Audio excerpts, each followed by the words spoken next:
but not during the negotiations. So we have a leader who starved thousands of his own people to death, has threatened Japan, Australia, the United States with nuclear attacks, and we have the national media competing with that event by running a political circus back home that will hurt him in that negotiations. That's history making. The other history making may be that they're very close, Kim and President Trump, and they may fashion an end to the Korean War. 11 presidents have tried to do it. Why haven't any other presidents gotten this far, Doug? A very simple answer. Bismarck has said that politics is the art of the possible. That's how politicians think. They get into office. What can we do? What do we know we can do? Donald Trump's a businessman. He got into office and he said, what's the biggest problem? They said the Middle East, North Korea. As a businessman, he goes after the toughest, biggest problem first. And that's very different. That's why 11 presidents have passed on this. All right. Just about 30 minutes from right now, we're going to see the president. Doug Weed, thank you very much for joining us live today. Yeah, President Trump moments away from leaving for his summit with Kim Jong-un. How it'll go, we'll cover it all live. There he is. So in this commercial, we see two travelers at a comfort inn with a glow around them. So people watching will be like, wow, maybe I'll glow too if I book direct at choicehotels.com. Who glows? Just say bada book, bada boom.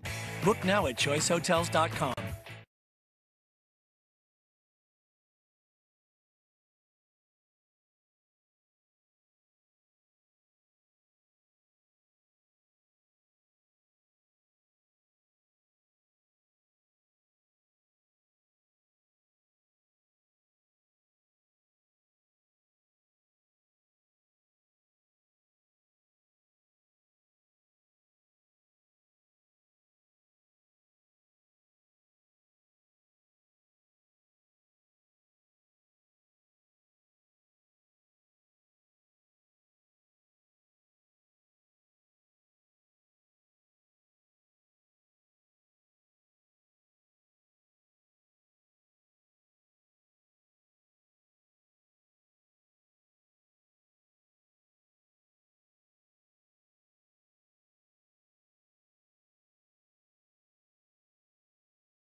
Right to a Fox News alert. There is so much happening. You're looking now live in Hanoi, where President Trump and Kim Jong-un will meet face-to-face in just a matter of minutes. Looks like both sides running on time. The two world leaders set to meet one-on-one to begin their second rounds of high-stakes talks in Vietnam. Well, Ed Henry is there live with what we can expect. Good morning, Vietnam. You're right, guys. It's fascinating to be here. There's electricity in this hotel where we are broadcasting from. This is where the president has been holding for the last couple of hours. He's been tweeting a little bit of politics, tweeting about Michael Cohen, but also undoubtedly doing some last-minute preps. You see downtown Hanoi there. The president has a ride of 15 or 20 minutes or so, depending on how quickly the motorcade gets across town in order to go to the historic Metropole Hotel. That is in a French colonial style. It's a place where, as you mentioned, he'll be doing some handshakes and greetings in about 20 minutes or so with Kim Jong-un, their first meetings since last June in Singapore. This, of course, being round two. But then they're going to have a working dinner in just about 1 hour from now. It's going to be a pretty small group. The president, Secretary of State Mike Pompeo, his acting chief of staff, Mick Mulvaney, Chairman Kim will have a couple of his top advisors. A real opportunity to get together. What's on the table? Certainly bringing an end, as you spoke to a moment ago, to the Korean War finally after decades. There was an armistice, but never an official end. President Trump wants to see denuclearization of the Korean Peninsula. That was signed as an agreement back in Singapore, but the U.S. intelligence community says that basically North Korea has been cheating. They haven't been following up and following through on all of that. And of course, what Chairman Kim wants is a relaxation of those tough U.S. sanctions that have devastated his economy. Let me tell you about the atmosphere, the tone, the feeling on the streets of Hanoi. I was reporting yesterday, and there were people lined up, hundreds of them, outside the president's hotel where you saw that motorcade leave a moment or two ago. Some of them spoke English, and I went up and I said, "What's going on? Why are you so excited?" And one young man in his 20s said, "I want to get a glimpse of President Trump." And he went on to say, "I want to see peace." Obviously, Vietnam, a country racked for so long by war, and they've now turned around their economy, maybe a signal for Chairman Kim about the way forward in North Korea. But it struck me that here we are in Vietnam, where the people, the actual locals, are saying, we want to see peace. And you've got Democrats, folks in the media back home in the States talking down this summit, talking about how it's likely to fail, how the president may give away the store in order to help his political standing. Instead of that pessimism, there's a lot of optimism, I can tell you, on the streets of Hanoi, guys. All right, Ed Henry live in Hanoi, where, as you can see, night is falling. It is 6:03 p.m. We are 12 hours behind. Jason Chaffetz, Fox News contributor, former U.S. congressman, and former chairman of the House Oversight and Government Committee, also the author of The Deep State, joins us live. Good morning, Chair. Hey, thanks. Good morning. Okay, so, Ed, you know, before you go, one final question for you. Apparently, Mr. Kim is going to be joined at the social dinner by apparently a general and a senior advisor. And this is the same guy who delivered by hand a letter from the chairman to the president of the United States. Do we have any idea what was in the letter? No, but we know the tone of the letter because the president has spoken of that and he's tweeted of it, and he has said that it was very positive. He's called it, you know, beautiful letters that have gone back and forth. The president got some derision, you'll remember, from critics for saying that it was essentially they fell in love between the letters and then the back and forth in Singapore. Maybe that's a little too syrupy, but I think the point is the president is saying this is a much different tone, folks, was going to lead us into nuclear war. Well, I got news for you folks. Just the opposite has happened. Right. Now you have Kim Jong-un at the peace table. So the significance is if there's a military official there at the dinner table, they may be taking a hard line to make sure that Kim Jong-un doesn't give too much to the president. But if one of these officials is the one who's delivered those more positive, optimistic letters to President Trump to say, let's try to work out a deal, that suggests a new tone from the North Koreans over recent months. And, you know, frankly, who would have thunk that we'd be saying it's Donald J. Trump saying, folks, give peace a chance. Well, yeah, I mean, that's his attitude.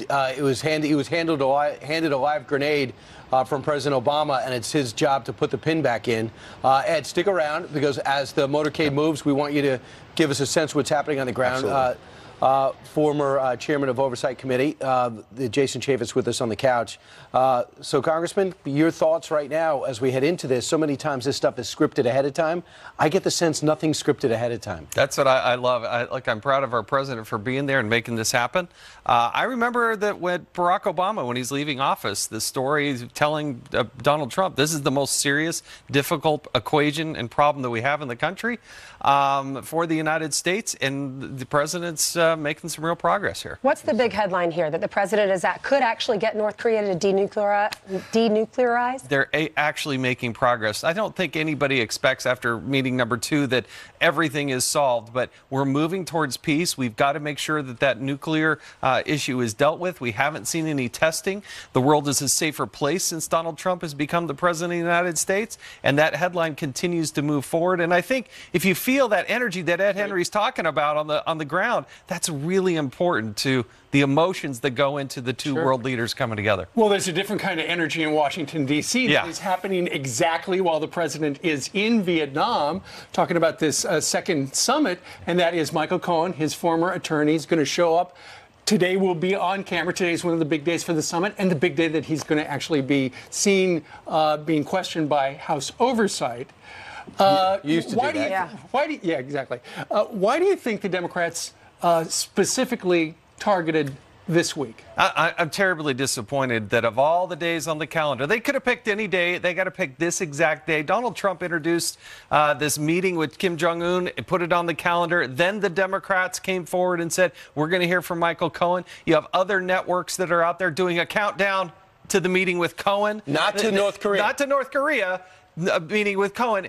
This is sensationalism. It is so fundamentally and totally wrong what they're doing at the Oversight Committee. I'm disappointed as the former chairman. You're supposed to have some legislative purpose. They don't have one. What do you mean? It's a fact-finding mission, they say. No, there's a Supreme Court case called Watkins that actually limits what Congress can do. You can't just go and do this. It has to serve a legislative purpose. American people are smart enough to see what's happening, right? You've got this major news story that's happening on the other side of the world. And then in D.C., they're trying to put this guy who already lied to that very committee, which is a felony. He's already lied to them, and he's going to prison for lying and for cheating. He's already been convicted, and they're putting him on the stand the very day that our president's talking to Kim Jong-un. The public's not stupid. Well, it is a bit of a farce in what they're doing, because if you hear Chairman Cummings, he's going to say that the world and our democracy, this is the pivot point, the tipping point. Right. But the reality is this is a melodrama. It's a soap opera. It's a tabloid all wrapped into one, featuring a person who lied to Congress. He's on his way to jail. So which Michael Cohen do we believe? Well, again, look, it's sensationalism, but Michael Cohen didn't serve in the government. He wasn't part of the executive branch. Right. Everything that they're talking about happened before Donald Trump became the president, and there's going to be no questions about Russia or anything like that. There's going to be one statement about Russia. He's going to say that the WikiLeaks, Roger Stone was informing the president about his interaction with Julian Assange. Okay, so where's the collusion? Where's the collusion? There's the Russian government. First of all, they're not Roger going to. Stone hasn't admitted that he's even contacted. I don't believe it because the guy has been a liar. Look, if Mr. Mueller, who has spent so much time with Cohen investigating everything that he had about him, raiding his home and whatnot, if there was something sensational there, Mueller would have charged him with it. Mueller charged him with, the tax evasion issues, and the prosecutors went after him for all these issues, but had nothing to do with collusion in Russia. Let me ask you something. As a Republican, the president, declared a national emergency on the border, and then the House just passed their resolution because they're not in favor of this, and there were 13 Republicans who voted to block it. Why is the Republican Party, why aren't they united the way the Democrats are? Hey, look, it's true because you have some, I think, Republicans that are actually kind of secret Democrats, but I don't have very many Democrats that are actually Republicans. Because they're worried about the constitutional separation of powers. They're worried about President Harris deciding on something that Republicans don't want. They're worried about the precedent. Well, I like what Mark Meadows is saying. Hey, look, if you want to work in a bipartisan way to take away the ability of a president to declare an emergency, great. But the current law on the books right now allows the president to declare such an emergency. That's why we've had dozens of them. but they don't want to do that. They're just trying to flog the president. I do think it'll pass in the Senate. It's structured as a privileged resolution, so the Senate actually has to vote on it. But if the president then vetoes it, they don't have the supermajority needed to actually override the president. You need 20 for that. Right. You need 4 to have the president get to the president's desk. So it's basically a resolution of unhappiness that the disapproval. It's called a resolution right. of disapproval. It's structured as a privileged resolution, which means you have to vote it onto the Congress. Mitch McConnell can't just go out and block that. And it might pass, but then the president can veto it. But then you've got the president's base out there watching, and they're going, you know, I cannot believe the House did that, and now I can't believe whatever the Senate did, because obviously they don't care how the president does it as long as he keeps that campaign promise to do something about security. I don't think I will ever complain about the House and Senate voting more. Hold your individual member of Congress, your senator, accountable for those votes.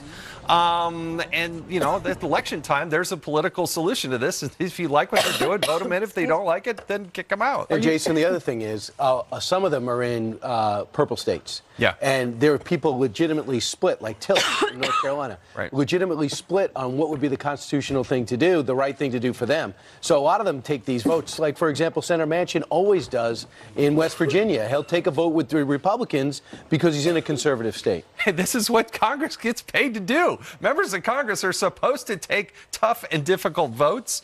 The problem that I've had in the past is that they just don't vote enough on issues. But, you know, this Cohen situation is such a distraction from what is going on that is actually going to matter in the world. This will be sensational today in Washington, D.C., but what's going on, what we're seeing in live view right now, when we're actually seeing happening on the other end of the world, matters to the world. Absolutely. And that's why I'm so disappointed with what's happening. The problem is, too, it's not a matter of political gain. The North Koreans, whatever you want to say about their archaic way of governing, they're very tapped into American culture. They want to know how much power the president has and how much power he has at home, as are the Chinese. And we're in tough negotiations with them right now. Do they wait out the president, who seems to be maybe being perceived as coming apart because of his former lawyer testifying? Does this help to strengthen the president's hand? No, it doesn't strengthen the president's hand in trade. It doesn't strengthen the president's hand in this summit. So this is really hurting our country, not a party or a person. I think those intelligence agencies in those other countries are smart enough to understand that the Democrats really, really don't like Donald Trump. But the reality is he has the strong support of the nation behind him. This is something that matters, and the president has the full weight of the United States behind him as he goes into these negotiations. You know, the president is, now that he's a politician, he knows that there's an election for him in 2020. And he knows that he's got to get something out of this deal. He's got to go back with something. They've probably already baked something into the cake. We don't know what it is. It could be something like, okay, officially the Korean War that ended like over 50 years ago is officially ended, or something like that. Yeah. But ultimately, it comes down to pulling the plug on the nukes. And both sides still seem to be at loggerheads over what that means. No, absolutely. And look, they're going to make progress on this issue. No doubt the president didn't go over there just to meet with him again and shake his hand. I do think you'll see progress made on these issues. But I'd like to see the official end to the war. I mean, that's ultimately where they want to get to. But you know the problem with that, then we lose the rationalization, according to some, yes, of the 28,000 troops. Yeah. And then the UN, with their sanctions, along with us, they all of a sudden lose some international law backing because there's a reason for these sanctions, because the war never ended. Well, so there's a worry about that. And all of this ties in with China, because you aren't going to make progress without China's involvement as well. Something like 90% of the economy for North Korea is engaged with China. And as we're in the trade negotiations with China, it all does wrap into one. Yeah. Let's go out to Ed Henry for a second.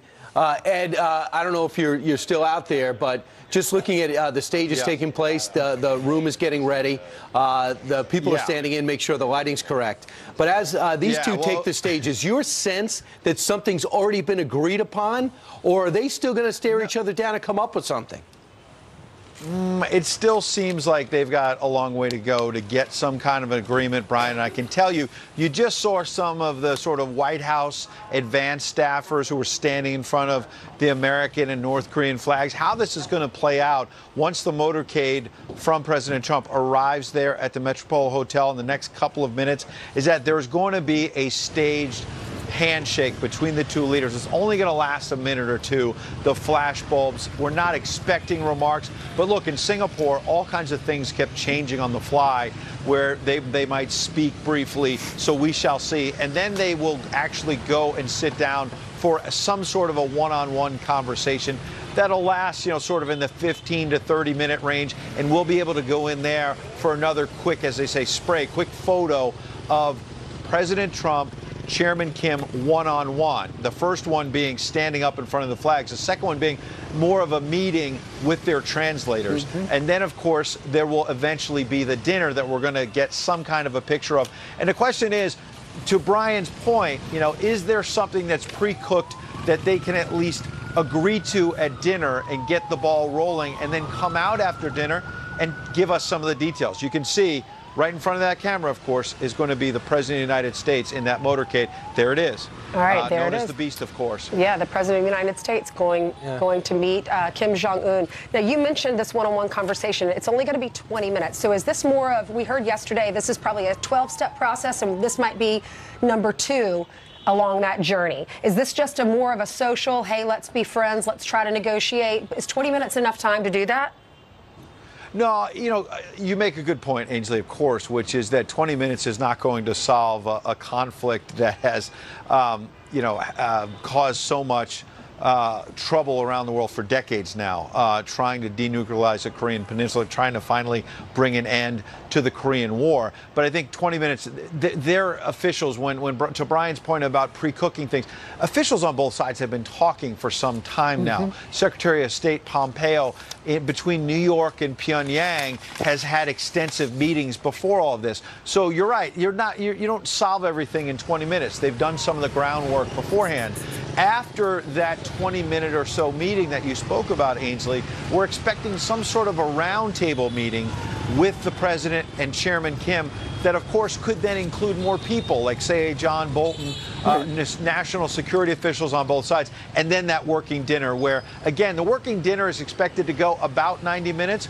But all of this is being rewritten on the fly. It could go for 2 hours if it goes well. Sure. It could be a shorter dinner if things don't go well. And so obviously, as I mentioned, people here in Hanoi are saying they're optimistic. They want to see peace. I think that's a much different picture than you're seeing I think in we're Washington. all optimistic about that, Ed. You're absolutely right.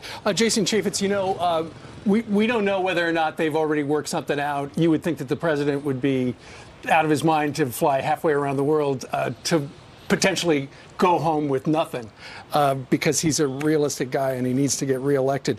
But one of the things we do know for sure is that the relationship so far between the two men has resulted in North Korea not testing a weapon in more than 400 days. I mean, that's a step in the right direction. Look, I think President Trump is a deal maker. That's his background. That's his attitude. I don't think he's preoccupied with winning a re-election. I really don't. I think I don't. I think he thinks about it a lot.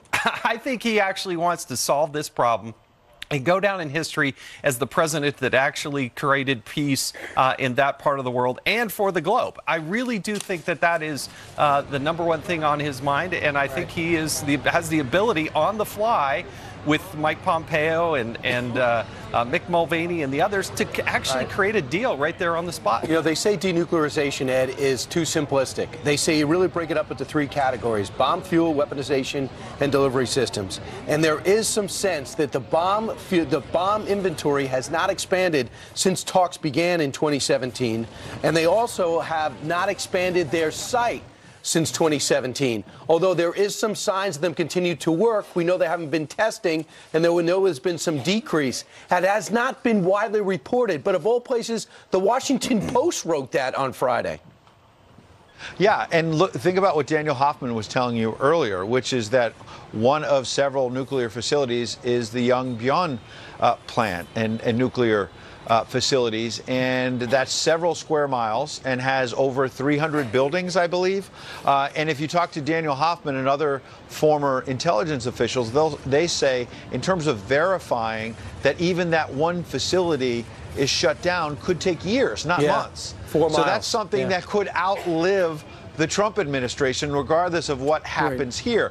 But with all the people talking down the potential for an agreement, it's remarkable to me, because if the president can continue, as he did in Singapore, now here in Vietnam, move the ball forward, how could that possibly be a negative? You know what also I think it is, and to you, Jason, a lot of people who spend their entire lives on diplomacy and studying weapons system almost are resentful for a guy to come from the outside, walk in, go on his instincts, and then start making progress. They're almost saying, this has been my job. Well, that's why the president, I think, was so successful and why he was elected. He was known as a disruptive, unconventional president, but he was going to tackle this head on, and he's done something that dozens of other presidents have tried. About a dozen presidents have tried, and we seem to be making more progress. At least we're in the arena to create the opportunity to have some success. What you're looking at right there is a security tent just outside of the Sofitel Legend Metropole Hanoi Hotel. And the way we understand that apparently the limousine carrying Chairman Kim has arrived, and it's in there. Keep in mind, this is a very busy public street, and so when somebody arrives at a hotel, they don't just pull up to the curb and hop out, because there are all sorts of security concerns. So we believe that the chairman is at the hotel right now, and the President of the United States will arrive very, very shortly. They actually do these tents after President Reagan was shot, and that's when they created these tents so the president and the leaders can get out without exposure. Yeah. Absolutely. They don't have to worry about the valet.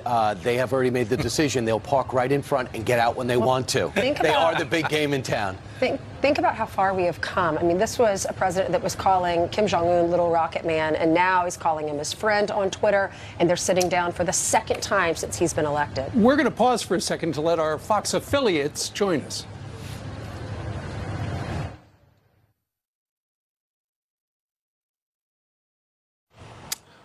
This is a Fox News special. Welcome to the Fox affiliates. This is a Fox and Friends crew live from New York City. We're looking live at Hanoi, Vietnam, where it is 21 minutes after 6 p.m. And we understand just outside the Sofitel Hanoi Hotel, Chairman Kim Jong-un has just arrived. Essentially, the summit is going to start about 8 minutes from right now. On the agenda, the president will arrive, and then they're going to have a one-on-one conversation with the chairman, and then a social dinner with the Secretary of State, Mr. Pompeo, and the Chief of Staff, Mr. Mulvaney. Kim's bringing along a general, and he's also bringing along a senior advisor, the same man who delivered a letter to the president in person in advance. And whatever was in that letter is the reason they are gathering today in Hanoi. And you're looking live at the flags against that wall. That's where the two leaders will greet each other, will shake hands, and stand there for their photo opportunity. One thing the president understands is where the cameras are and what this means. He understands these moments from the walks to the greetings on down. Before they get to the nitty-gritty, the 20 minutes get to know you, and then they sit down at a working lunch with featured octopus and stuffed cucumber. This will be the moment. How many times, Jason Chaffetz, as you join us here as a Fox News contributor here on the couch, former chairman of Oversight, have we seen the president understand where the cameras are, and he knows this moment's going to be played over and over again, whether it's his library or the news tonight? These types of meetings are the things that actually change the world. The second meeting is pivotal into creating peace. You haven't seen the testing of weapons out of North Korea for months now, but the personal relationship between the chairman, between the president of the United States, is pivotal to coming up with a deal, and that's why it's so important for these people to get together, and it's moments away from starting. Jason, if you think about this, how historic it is. The president went from calling him Little Rocket Man to now meeting with him, calling him his friend. No other president's been able to do this before. This is his second meeting with him since he's been elected. North Korea has not fired off any nuclear weapons or tested them in the last 15 months since our president's been elected. What does this mean for our country? What does it mean for Americans? It's not just America. It really is for the globe, because as much as we have to understand the proximity and the billions of people that live within such a short range of that area. We obviously have great allies allies in the area and the region. But I think what we're going to see here with the president and the chairman getting together is critical. But people are citing the lack of progress, substantial progress since that first meeting, and they're saying, did we give Kim Jong-un too much world credit? Do we give him too much prestige with the prison camps and the lack of human rights of that country and the oppressive way in which they live? Or are we giving him the opening to join the family of nations? That's what we're on the cutting edge of deciding. In fact, the president tweeted 1 hour ago, all false reporting on my intentions with respect to North Korea and Kim Jong-un and I are very hard to work. Well, we're going to work very hard to work something out on denuclearization and then making North Korea an economic powerhouse. I believe China, Russia, Japan, and South Korea will be very helpful. Right. Ed Henry is still with us. He's live in Hanoi, where he's been covering the president's summit for the last couple of days. You know, Ed, when the president arrived, and he sent out a message yesterday that Vietnam is thriving, he said. And essentially what he's trying to convince Chairman Kim Jong-un of is, wouldn't North Korea like to be like Vietnam? Just think about how far Vietnam has come. So you have a choice. Would you like economic growth, or would you prefer global isolation? So that essentially is the choice. And you're absolutely right, Steve, and you have a direct analogy here. A country in Vietnam racked by war, just like North Korea, a country that's communist, just like North Korea, a country that on the Vietnam side has a roaring economy thanks to market reforms. That's where it breaks away from Pyongyang. North Korea has not instituted those market reforms, and largely because of tough U.S. sanctions, their economy is in tough shape. So, you're right, picking Vietnam as the site for this summit sends that clear message to Kim Jong-un. And you know how the president underlined it? In the hours before this summit meeting. And we're inside a 2-minute warning now. So we believe the president and Chairman Kim will be walking out in the next moment or so in front of those flags there at the Metropole Hotel here in Hanoi. Bottom line is the president underlined that message to Kim Jong-un a couple of hours ago when he signed new trade deals with Vietnamese officials. He's saying, look, Chairman Kim, Vietnam is open for business. Companies like Boeing want to do business here. It's time to open North Korea as well. Give up your nuclear weapons. Ed, you know what's also interesting is, the Vietnamese, the North Vietnamese were the first to recognize North Korea as a country. And then they had a fractured relationship. They have not been getting along like South Korea has not been getting along, like Japan hasn't. On the surface, you're seeing communists, they must have a synergy. They haven't, because they subtly moved to more of a market economy.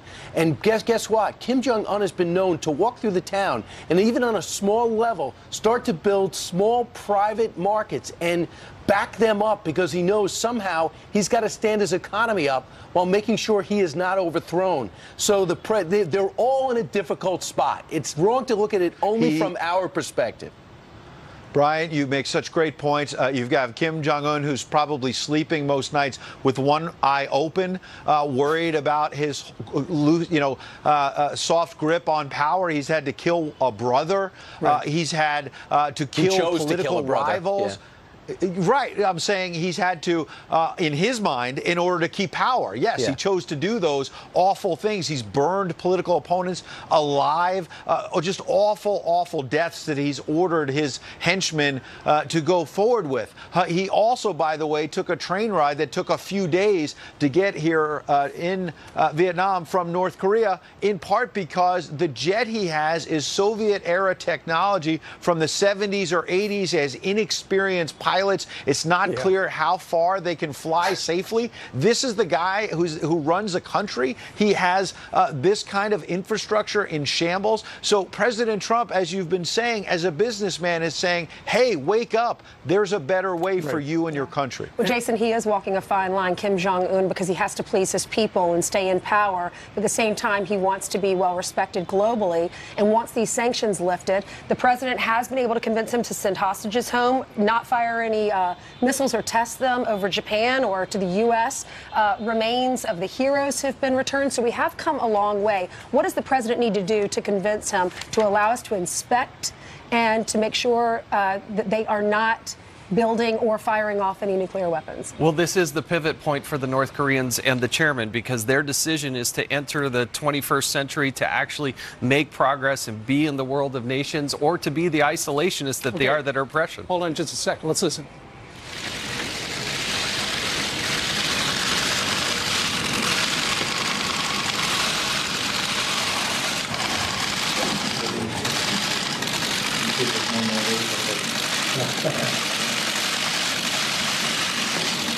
Mr. President, what do you hope to achieve in your talks with the chairman? I think they'll be very successful. Great relationship. I think they're going to be very successful. We look forward to it. We both do.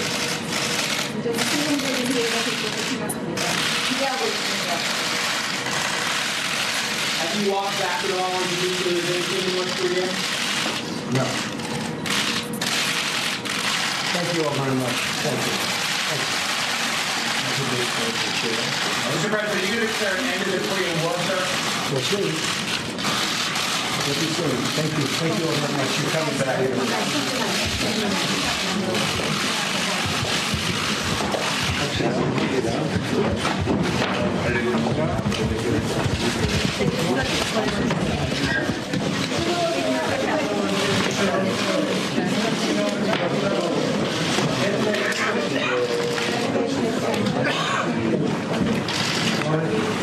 Here we go.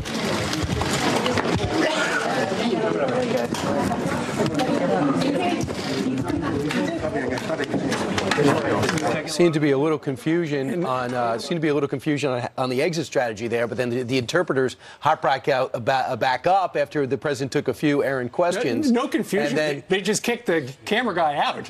well, just now, but I'm just saying at the moment they looked like they were looking for an exit, and then the translators hopped up and let them talk to each other because we have the language barrier. Do you notice the body language? Both smiling. Our president and Kim Jong-un touching each other's arms. He said the president was asked a few questions. He says this is going to be very successful. He also was asked whether or not he was walking back the denuking, and he said no. And then they turned off the camera. What is going to happen next is the president's going to have a one-on-one conversation with the chairman for probably 20 minutes, maybe a little longer. Then at 7 o'clock Eastern time, which is also 7 p.m. Vietnam time, they're going to have a social dinner. The president, Chairman Kim, that is to say, the Chief of Staff, Mulvaney, Secretary Pompeo, and then they will each have, Chairman Kim will also have a general with him and a senior advisor as well to round out things. Jason Chaffetz, you're still with us right now. You know, so many people are looking to this thinking, well, you know, there's a possibility of something happening, but realistically, how big does it have to be for the president to say, I think it was successful? Well, they're making progress. They're together. And I think you saw at the end when they were trying to figure out how to exit the stage, this is somewhat impromptu. And I think that creates a world of possibilities when you actually have the two leaders sitting down together. That's what we asked. That's what we want. That's what we expected our president to do. And now he's actually doing it. Now, just remember this. In the past, with past leaders, his dad in particular, we thought we had a deal with Bill Clinton at the end of his term. Right. He said one of the biggest regrets I had is I couldn't finish off the North Korean deal. It's going to be easy for Bush 43 to do that. It wasn't. Then Condoleezza Rice, after having very tough talk with him, the 6+1, thought she had something, and she's hardly somebody to be easily duped. And when they stopped at Macau Bank, the Macau Bank is where they were laundering money, all of a sudden North Korea came running to the table. They released that, put him off the took him off the terror list, and then all of a sudden it turns out they did not live up to what they promised to live up to. The question is, with this leader and with this president, can they break 80 years of frustration and distrust and begin to do something historic? This is where you come back to that Reagan adage of trust but verify. To get people on the ground to actually verify that they're going through this process is for just a minute. We're looking live at the two leaders sitting down and talking. Let's listen in. And I truly believe that this successful and great meeting that we're having today is thanks to a courageous decision, political decision that Mr. President made. 260일 동안 그 사이 보면 사방에 불신과 오해의 소리들도 있고 그 전체적인 나중 반응이 우리가 가는 길을 막으려고 했지만 우리는 그것들을 다 해결해서 극복하고 해서 다시 마주 걸어서 260일 만에 여기 하노이까지 걸어왔습니다. So during that 261 days since we last met, there have been some misunderstandings. There have been, these eyes from the world who are misunderstanding our situation. And there was an hostility that still remained from the very, very past period, that from the outside. But however, we have been able to overcome all those obstacles. And here we are today, after 261 days. 이 한일 관계 생각해보면 저 이전 어느 때보다도 많은 그 고민과 노력 그리고 그 인내가 필요했던 그런 기간이었던 것 같습니다. I truly believe that those 261 days were the days during which a lot of painstaking efforts were necessary and also a lot of patience were needed. 그래 우리 오늘 여기서 만났습니다. 이번에 보다 더 모든 사람들이 반기는 그런 훌륭한 결과가 만들어질 거라고 확신하고 또 그렇게 되기 위해서 최선을 다하겠습니다. But here we are today, doing each other, and that gives us a hope that we will be successful this time, and I will really try to make that happen. Well, I wanted to say it's an honor to be with Chairman Kim. It's an honor to be together in really a country, Vietnam, where they've really rolled out the red carpet, and they're very honored to have us. And it's great to be with you. We had a very successful first summit. I felt it was very successful. And some people would like to see it go quicker. I'm satisfied, you're satisfied. We want to be happy with what we're doing.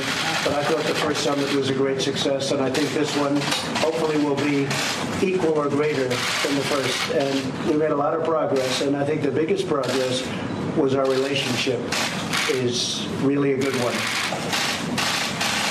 대단히 감사합니다. 김정은 위원장님 다시 만나게 되어서 영광입니다. 그리고 또 오늘 같이 하게 되어서 또 매우 기쁩니다.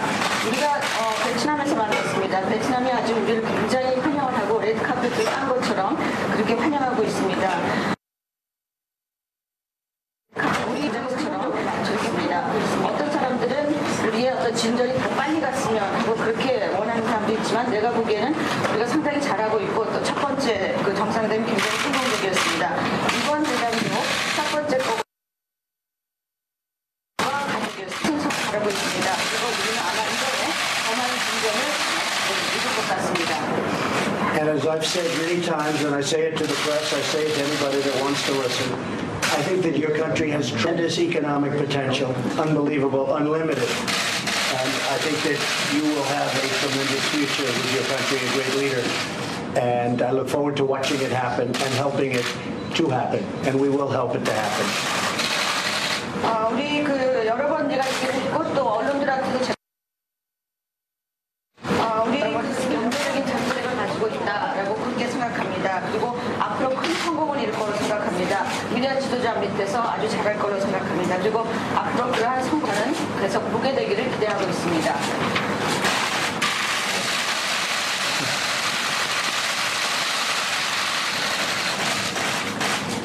Thank you all very much. We appreciate it. And we're going to go have dinner. And then we have some big meetings scheduled for tomorrow. And we'll see you, I guess, at a news conference at some point during the day. Thank you very much. Mr. President, National Michael Cohen, his testimony.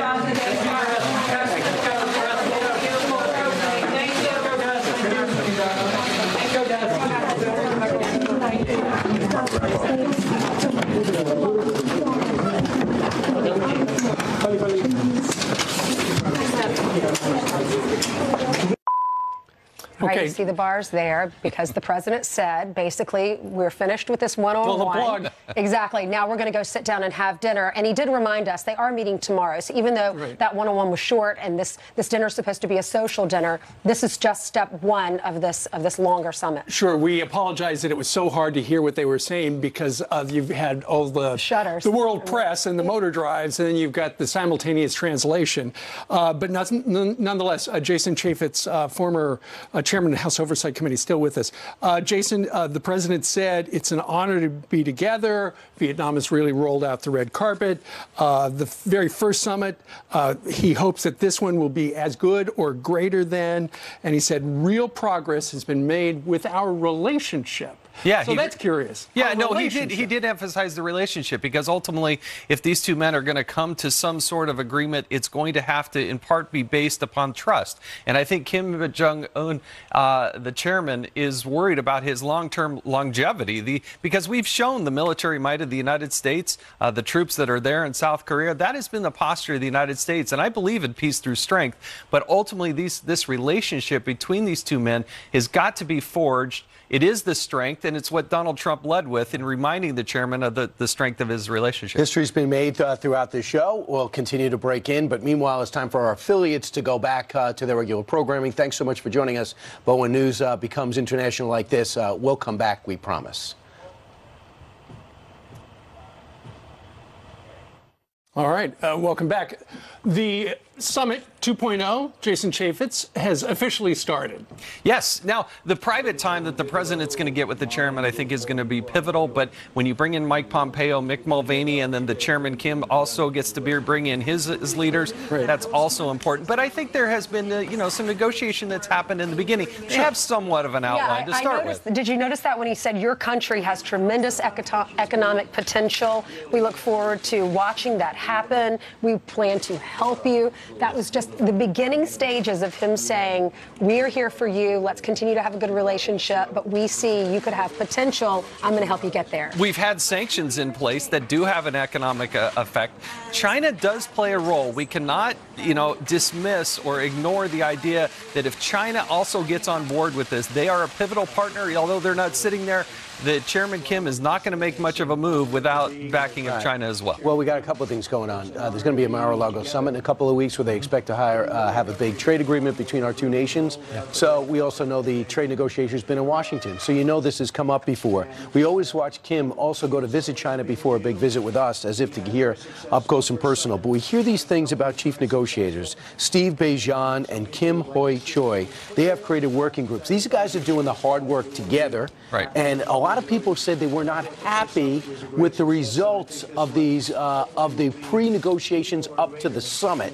That could be big challenges for the leader, or it could mean there's a lot more responsibilities on these leaders to do an old-fashioned deal rather than the 1970-style missile deal with the Soviets. But I still think that they're making that sort of progress. The fact that they're having that dialogue is not something that was happening over the last decade or two. There was getting close, but then they always pulled back. Ultimately, it ends up being the two leaders coming together. All right. It was great to have you come together with us. Thank you. Thank you, Jason Chaffetz. All right. So the Summit 2.0, the sequel, underway. It's 6:41 p.m. in Hanoi, and the president and the chairman are sitting down for supper. We will have live continuing coverage after a break.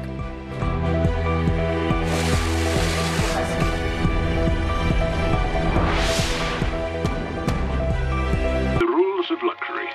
Look, but don't touch.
Now, President Trump and Kim Jong-un moments ago met face-to-face. You're watching it. So what can we expect from this summit? Joining us right now is our esteemed panel, reacting like we all are.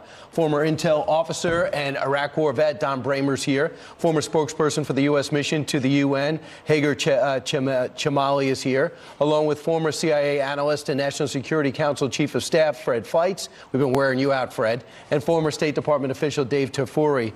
So far, we don't know what they talked about. It was kind of low when it came to the translation. But Fred, in particular, are you happy the way this thing started off? They didn't seem to have an exit strategy after they shook hands. I'm delighted. Look, the symbolism of having this summit in Vietnam to show North Korea that a former enemy that embraces capitalism and friendship with the United States can make this country so prosperous. It was a brilliant stroke, and I'm very optimistic about the summit. Don, in particular, now they had that back and forth, mutual respect for each other. Now they go into a informal session, then they're going to have lunch right now. What do you think's been decided already? Well, I think a few things. They've already decided that they're going to create a set of steps towards denuclearization. Whether it's going to be, we're going to take that first step where North Korea allows us, or at least shows us their plan for disclosing nuclear sites and their process, and then what are we going to do next to counter that, to support their fears? David, the other leaders, they said, have had a chance to have this one-on-one, but they didn't think North Korea deserved it. Do they deserve this moment? I think they deserve this moment if something concrete comes out of it. It was nice to see. Give me an example.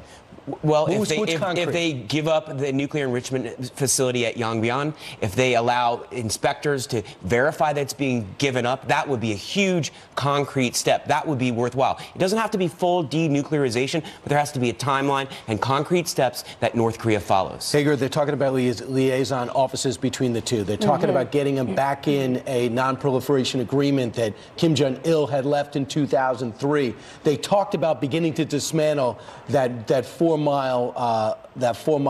nuclear plant, that Yongbyon nuclear plant right by the border. Is that enough?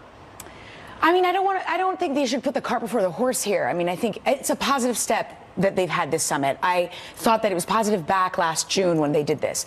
We haven't seen any steps really much from North Korea since. We know that they've enhanced their production facilities, that they continue to produce fissile material since then.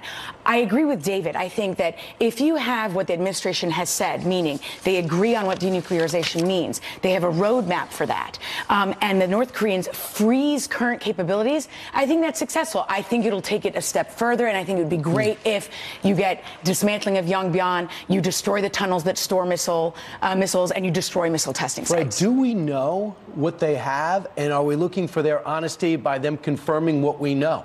Or are they really, is there really stuff, is there a sense in the intelligence community that we really don't know everything they have, or most of what they have? You know, we get a new report by a think tank almost every month of a new undeclared North Korean nuclear missile facility. That doesn't mean the CIA doesn't know about these facilities. We know a lot about what is in North Korea. We're simply not showing our cards. North Korea has to provide an accounting of its nuclear missile and WD programs that is accurate.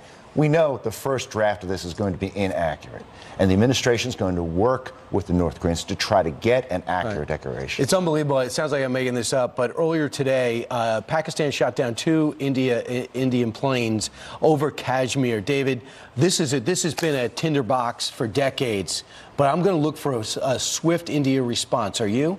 I think probably. I mean, this is an example of how dangerous it can be when 2 nuclear powers are potentially going to get in a fight with each other. That's why this is so scary for the world, and this is completely unexpected. It's unbelievable. We're going to have you guys back in a little while, all right? Thanks so much. We're going to continue to ride the news as it comes out. Meanwhile, President Trump is minutes away from having dinner with Kim Jong-un. Octopus and stuffed cucumber. I sense there better be something else. Our next guest helped negotiate Otto Warmbier's release. The 2 things he says President Trump needs to walk away with or from next.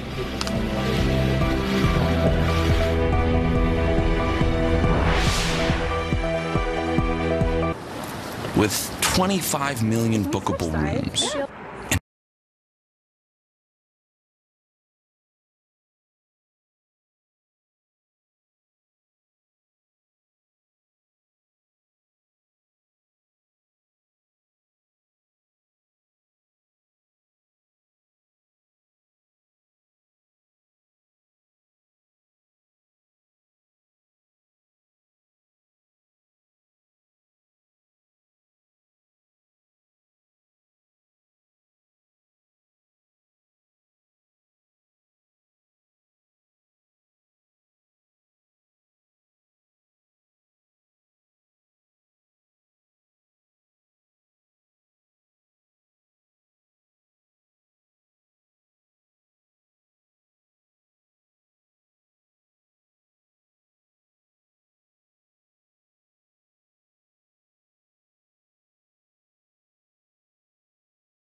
currently underway. They are at dinner right now, and our next guest, Mickey Bergman, was one of the U.S. negotiators who worked to have Otto Warmbier released from prison in North Korea, and he joins us now. Mickey, thanks for being with us.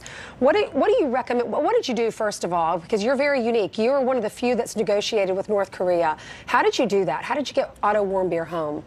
Well, I actually did not get him home. It was Joseph Yoon that got him home. But I work with Governor Bill Richardson, and we do negotiations on political prisoners and hostages. And we have been engaging with the North Koreans for many years and building that trust and that relationship, not that dissimilar from what the president is currently doing with Kim, is the key to be able to negotiate. So what did your friend do, the man who did bring him home? What did he do to negotiate? Oh, Joseph Yoon was actually the special envoy by the State Department, and there was an opportunity for him after I was in Pyongyang several months before that, negotiating a framework for it, but he saw an opportunity when he got a piece of intelligence about Otto's condition that helped him take advantage of it and pull it back. Okay, what does the president need to walk away with today?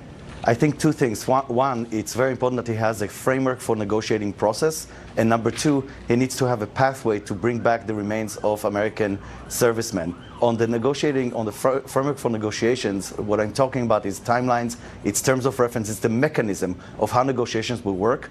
And I know this sounds very unconventional, but if I would advise the president, I would say schedule routine summits between you and Chairman Kim, because obviously you are his preferred negotiator. That will probably happen. Mickey, thank you so much for being with us. Thank you. More Fox and Friends will continue to cover our president in Vietnam. This recycling tip is brought to you by Subaru. Oil is used in production of water bottles. How many gallons of oil would a family of 4 save in one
start moving towards denuclearization. The U.S. intel community suggesting he has not followed through on that. So the key here in Hanoi is in these meetings ahead to get some specificity from the North Korean dictator. You see the smiles, the handshakes. That was the first part of all of this. Then the second one, where they sat down and they're expected to sit after this handshake for about 20 minutes or so.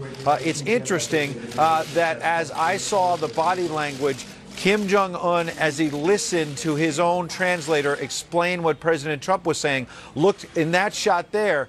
Early on, listening to what President Trump was saying, he was looking intently as if he wanted to listen to every word, and then started smiling a lot and laughing about the fact that they have a strong relationship, as if he was agreeing with the president that they have a very warm relationship that's come together in a short time. Here's what the president said that led Kim to smile. I think that your country has tremendous economic potential, unbelievable, unlimited. And I think that you will have a tremendous future with your country, a great leader. And I look forward to watching it happen and helping it to happen. And we will help it to happen. So praising Kim as a tremendous leader, and also what we've been talking about all morning and really for the last couple of days, guys, the idea that, look, you have a chance here, an open door, Chairman Kim, to walk through and find a new way forward for your country economically if you'll give up your nuclear weapons. One quick point. It was hard for all of us to hear between the cameras clicking and the soft voice of Chairman Kim's translator to hear exactly what he was saying in that sit down. We've now confirmed one piece of it. Chairman Kim said to the president he wanted to praise his quote-unquote courageous decision to begin this dialogue. So I know it was hard for all of us to hear with the cameras clicking and everything else. We'll have to get a further readout on what else was said, and we'll see if they speak at this dinner to the media as well. But Chairman Kim praised the president for what he called a courageous decision to start this dialogue. This dialogue is now very much moving forward. About to sit down to dinner. We'll see where all this goes, guys. Right. And he also knows that if he wants to continue, the president's got to show some gains, or there's not going to be a number 3. Thanks so much, Ed. Meanwhile, let's bring in Dan Bongino, Fox News contributor, former NYPD officer, former Secret Service agent, and author of Spygate. Hey, Dan, you've seen a lot of these. We're going to pause for just a minute. 1 second. They just have to switch over the satellites. So the president did. He also, in addition to what Ed just played for us about the tremendous economic potential that North Korea has, the president did say he was honored to be with the chairman, and he said the biggest progress that we have made so far is our relationship. Our relationship is a good one now. He said, I hope. A lot of people say we want quicker progress. He said, I hope this one goes equally or greater than the first summit did. Right, but the key is on the relationship. Once again, yesterday he was talking about, the friendship and everything else. Today he said real progress on our relationship. As Ed just said, the president said North Korea has unlimited potential. What he's trying to do is draw the choice. Do you want to have economic growth for North Korea, or do you want a global isolation? The chairman also said that he has high hopes for their talks, which is kicking off on the right foot. He looked kind of nervous when he first walked out there, and even sitting down. Dan Bongino, as I tried to say before, now we're ready. You've seen a lot of these major events and how this area has been secured. Does this remind you of your days in the Secret Service? How's Vietnam doing to this point? Yeah, the security here is locked down pretty tight. I have to tell you, Brian, it was kind of odd going through the magnetometers as, Joe Civilian rather than the Secret Service. I mean, I know most of the guys here. It's not that big of an outfit, the Secret Service. So they kind of smiled and laughed as I was putting my my metal items on the magnetometer. But they're doing a great job. It's really about the tactical mitigation, motorcade control, medical emergencies. And from what I've seen, at least out there, it looks like there's been a really good effort between us and the Vietnamese security forces. Dan, what do you make of Kim Jong-un's comments saying it's courageous of our president to make the decision to have this dialogue? Well, you know, there's a lot in that. I mean, obviously, he's trying to incentivize Trump to keep these talks going. It works for him. Ainsley, the country's starving. They need hard currency. Their currency's worthless on the world market. And, you know, roughly 90% of their economic activities with China. They have to export their coal and their minerals to stay alive. And it's not just that they can't feed their people, Ainsley. I'll be candid with you. I don't think that really bothers the North Korean regime. I think it's that they can't feed their military. If their military can't be fed and paid, then they're going to have a serious problem. So economic growth, we have a lot of leverage here, and Trump knows that. That's why he keeps, do you notice he keeps emphasizing the economic angle of this? That's for a reason. It's not just that he's a business guy. It's a tactical reason, too. Sure, because if you remember at the first summit, they put together that video where it showed what it would be like if Kim were a world leader, you know, enjoying the League of Nations, essentially, and was less of a nuclear threat and more of just another guy who runs a country. And then this time it's like, just imagine if your country had unlimited resources as Vietnam does these days. But you've got at the core of Mr. Kim, Dan Bongino, is he's in his head. He thinks he's different than everybody else in his family. He thinks he's a leader for the ages. But the question is whether or not he's sincere about pulling the plug on the nukes. Well, sincerity obviously is tough to measure. I mean, for years we've been wondering if he's even a rational actor. But he has given speeches in his home country, Steve. I believe there's one on New Year's, right around the New Year's holiday, where he emphasized to his people that he cared about economic growth. And there's recently been some statements about how he doesn't want to pass on this nuclear weapon burden onto his kids. So, you know, again, it's tough to get in their heads, obviously, especially when you're dealing with someone like Kim. But measured by public statements, it seems like at least there's some impetus for him to go forward. And obviously, you know, the selection here of Vietnam matters, too. I mean, remember, guys, this works for both ends. Trump wants to emphasize what can happen with normalized relationships economically with the United States, having him here in Vietnam. But for Kim, it matters, too. I mean, think about the two models, right? Sure. The German model of reunification where capitalism wins, and the Vietnamese model where, well, at least at the time, the communists went out. So Kim wants to retain power. So this kind of has some message for both sides. Kind of interesting in that if you can gradually convince him that his security is not a threat, let's just say he sincerely believes we were going to invade all those times and all those years we hear about that. So China could provide the backstop and the defense like we provided for Canada and all our NATO allies. So they can honestly say America is prevented from invading because China will officially become their defense force, and they can still keep their military. The nukes leave. They have China's support. And then you have the economic revitalization of the potential of the North Korean people, because they don't have to look to Vietnam. All they have to look is to South Korea to see what their potential is. Yeah, you know, that's a really good point, Brian. The security guarantees you led with and elaborated on. There's been some talk of one of the angles out of this being China taking control of their ICBMs. There would have to be embedded in that some kind of security guarantee as well. You know, one of the lessons from the Iraq War. Hold on just a second.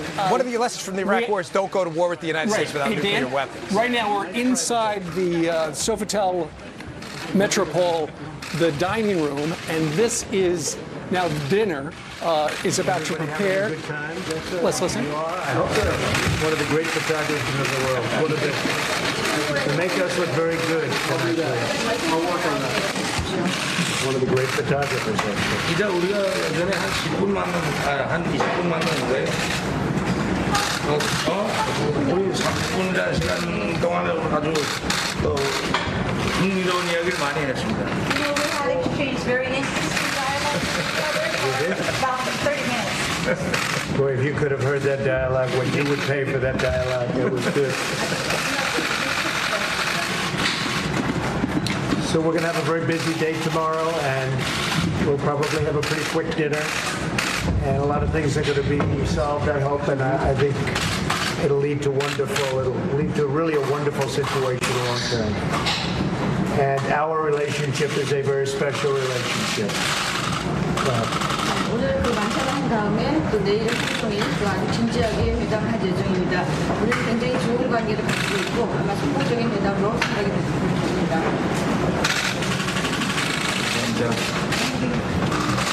Thank you very much, everybody. Thank you. See you tomorrow. Thank you. Send you some of them, and I'll send them to the chairman back then. Hey, Chris, let's go ahead and okay, let's go ahead and go, Chris. Thank you, guys. Thanks, guys. Let's go, folks. Let's go, guys. Yeah, the lights dim, and that is it. Some brief remarks from both, and the president said, "I will see you tomorrow." So it's 7 o'clock p.m. their time, of course. It's 12 hours difference. They're going to have a lunch, and then there's going to be a lot of progress. They hope tomorrow. My sense is if it's only going to be one day, and if today's going to be so informal, right? There's something written up already. Of course. Donald Trump would not have gone without knowing that something was going to happen. Is it going to be the opening of offices in Washington and Pyongyang? You see Mike Pompeo there, right part of the table. You got Mick Mulvaney there as well. Will it be the official end of the Korea War? We don't know, but nonetheless, and Dan Bongino is still with us. He's in Hanoi right now. It was really interesting, Dan, that the president said, we're going to have a quick dinner, busy day tomorrow, and he said this will lead to a wonderful situation, ... long term. So whatever is going to be announced tomorrow is a step in the direction of what the president regards as a wonderful situation. We'll probably have a yeah, Steve, President Trump does things differently. It's pretty clear. I mean, the way these summits typically happened in the past is, I remember doing the advance for the START treaty signing in the Czech Republic, is they're typically bottom-up enterprises here, where preconditions are agreed on by lower-level bureaucrats before the president ever steps in a room. Right. President Trump does things differently. He believes in a little bit of personal diplomacy right away to kind of break the ice, and then he lets the people who work for him underneath him at that level handle the rest of the details. And it's worked so far. We've had some progress with them. Dan, he keeps saying that we have a special relationship. And then earlier, when they were sitting down together, he said our biggest progress is our relationship. We have a good one. How did they get there? It's interesting. He keeps emphasizing the personal side of this. And I know, some in the other, three-letter network media that are anti-Trump all the time see this as a turnoff. President Trump is fully clear on what Kim is capable of and what he's done. This is a smart man in contrast to what they want you to believe. But he understands that there's got to be, he's still a human being, guys. I mean, this should be obvious. It's tautological to say that. But he sees some kind of, from his business experience, he needs to break through personally. Kim has to make some personal commitment to move away from the threats, from this nuclear threat he keeps, leveraging over the United States. And Trump sees that. That's why he keeps emphasizing his personal relationship with him. And I think it's smart on his behalf. Yeah, we'll see where it goes. We also know that Russia's breaking the sanctions, China's breaking the sanctions, so he's getting a little bit of economic revitalization. Meanwhile, let's talk about the other show that's going on. Beginning at 10 o'clock this morning, Michael Cohen's going to read some prepared remarks, at which time he's going to label the president a racist, and a con man, and a cheat, and he's going to go into detail, along with producing a check that he says is $130,000 that he got from the president in reimbursement for paying off Stormy Daniels. How damaging is this going to be? I don't think it's damaging at all, Brian. And listen, I've spoken out about this topic before. This has all been baked into the cake. There's no news here. And can I just say that doing this now by the Democrats, calling this hearing while the president's in this incredibly important denuclearization summit, is really one of the more disgraceful episodes in a litany of disgraceful episodes we've seen from this radical far-left Democrat Party. This isn't the time for this. Brian, I get it. You won the House of Representatives, the Democrats. You can call whoever you want in front of your committees. You run the chair spots now. But to do this now is such a kneecap effort to the United States in general. It's really a disgrace. There's a time and place for this. It certainly isn't right now. It's interesting. We were just watching video of him standing next to his attorney, Lanny Davis, who worked for Hillary Clinton. So the Democrats and the media, now they're loving Michael Cohen. But, a year ago when he was in the camp with the president and going on all the press and all the shows saying he was a wonderful man and he's going to make America better, they hated him. It's similar with Comey. We saw the media hated Comey when he had that press conference about Hillary, and then a few days before the election, and Hillary blamed him for losing, and now they love him. Yeah, this is Ainsley, I'm so glad you brought that up, because do you ever notice how they accuse the right of whataboutism when we say, well, what about when Hillary did this? But they do this all the time. Well, what about 10 minutes ago when you said Michael Cohen was a snake and now he's your hero? Same thing with Jim Comey. You are absolutely right. The whataboutism, that's the left. That's not us. Yeah, of course. They see people as, they measure everything through the how badly can this person hurt Trump lens. And if they think Cohen can hurt Trump, they love him. If he can help him, they hate him. It's just simply requires no further analysis than that. It's that shallow. Well, you know, we do know why Michael Cohen is appearing this week. It's because he's going to be in prison very shortly.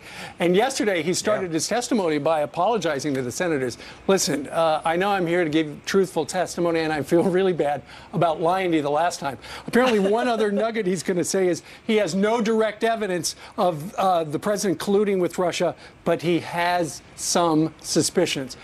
Because you live down in Florida throughout the year, I have a question for you.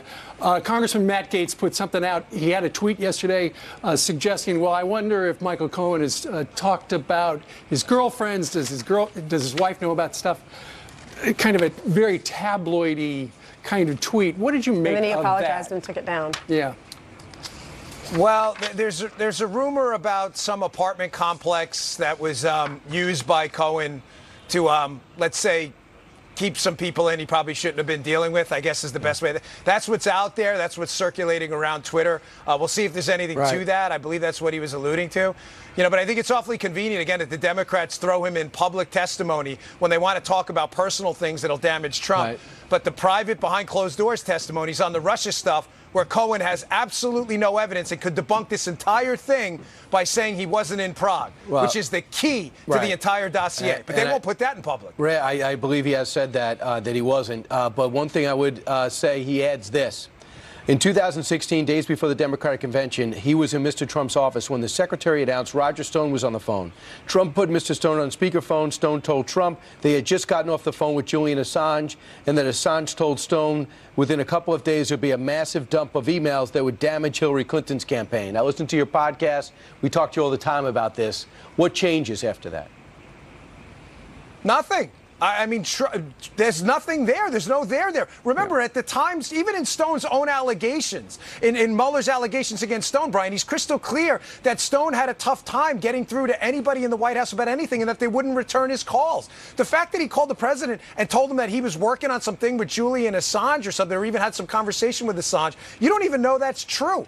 You know, but if the president, in one of his written questions, if one of the president's written questions, he said, "I never talked to Roger Stone about Julian Assange," is that could cause a problem now if this is taken as, if this somehow is verified? Well, clearly it's going to be one of those he said scenarios right there. And, you know, who knows? Again, none of this is great politically. The question is it criminally damaging? And the answer is no. Everybody and their uncle was speculating at the time about what Assange said, what he had and what he said. This was all in the public space at the time. Yeah. All right, Dan. Plus, when Michael Cohen talks, you kind of tune him out now because you don't know what to believe. You don't know which Michael Cohen you're getting. Thank you, Dan, for being with us. Yeah, you got it, guys. Good to see you. All right. Time now for some news, and Jillian joins us at 7:18 Eastern Time. Believe it or not, there's more news. Good morning, and we start with a Fox News alert. A Tennessee police officer shot in the line of duty has died. Sergeant Steve Hinkle spent 27 years with the Sullivan County Sheriff's Office. First responders saluting Hinkle as his body passed by. The sergeant was responding to a welfare check Saturday when he was shot. The suspect shot and killed himself. Now to another alert. Pakistan shoots down 2 Indian warplanes and captures the pilots. One of them was hurt and taken to a military hospital. The attack happened in a disputed territory after Pakistan says the planes crossed into their airspace. The escalation comes after Pakistan said Indian troops fired mortar shells, killing 6 people. Some commercial flights are suspended. The Prime Minister of Pakistan is calling for a sit-down with the Indian president.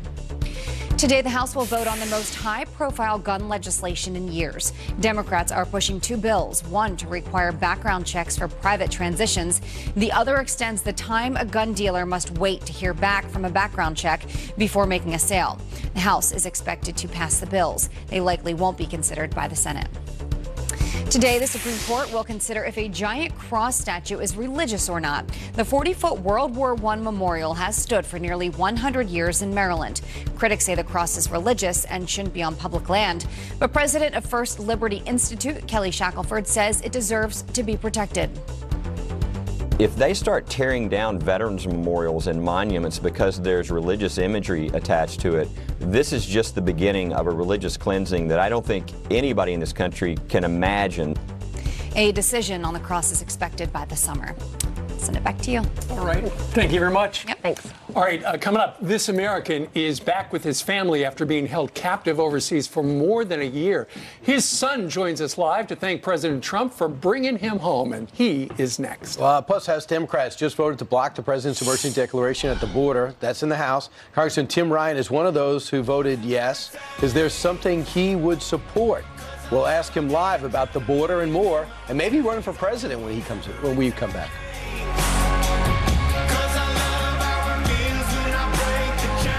Cancer, epilepsy, mental health, HIV. Patients with serious diseases are being targeted for cuts to their Medicare drug coverage. New government restrictions would allow insurance companies to come between doctor and patient and deny access to individualized therapies millions depend on. Call the White House today. Help stop cuts to Part D drug coverage that put Medicare patients at risk. Introducing new Fresh Start from Nutrisystem. Lose up to 13 pounds in your first month, guaranteed. Lose your first 13 pounds fast with new Fresh Start from Nutrisystem. Your 13 can turn into 20, 30, 50, even more. I'm Marie and I lost 50 pounds with Nutrisystem. You'll see results right away. Count, measure meetings? No, not with Nutrisystem. Order your 28-day program right now and save 40%. We'll rush you Fresh Start. Get specially designed meals, plus a week of all new Fresh Start shakes free. High protein, designed to burn fat, with probiotics to shrink your belly. Bye-bye, belly fat. Plus FedEx shipping free. With Fresh Start, lose up to 13 pounds fast. Lose weight fast. Money back guaranteed. Millions of people have lost weight on Nutrisystem, and you can too. Your first 13 pounds? Gone. Go online or call 855-936-EASY and save 40% plus get probiotic shakes free. I think it'll fit.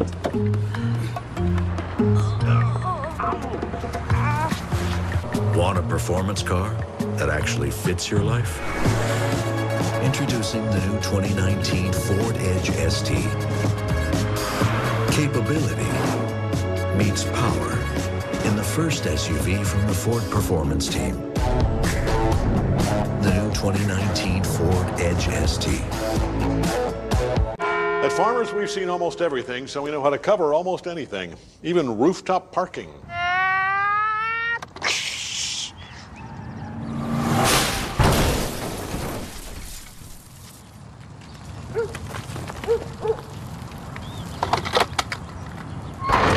Strange forces at work? Only if you're referring to gravity. And we covered it. Talk to farmers. We know a thing or two because we've seen a thing or two. We are farmers. Bum, bum, bum, bum, bum, bum. Fox News Channel on Sirius XM. Your favorite shows on Channel 114. Plus, every story, every 15 minutes. Fox News headlines 24/7, Channel 115. On the ground in Vietnam, Brett takes us inside the critical summit. Plus, Jim Jordan has smart insight on Cohen's Capitol Hill testimony. All on Special Report tonight. I can't read a thing off of here. All right, have we decided? We actually forgot our readers.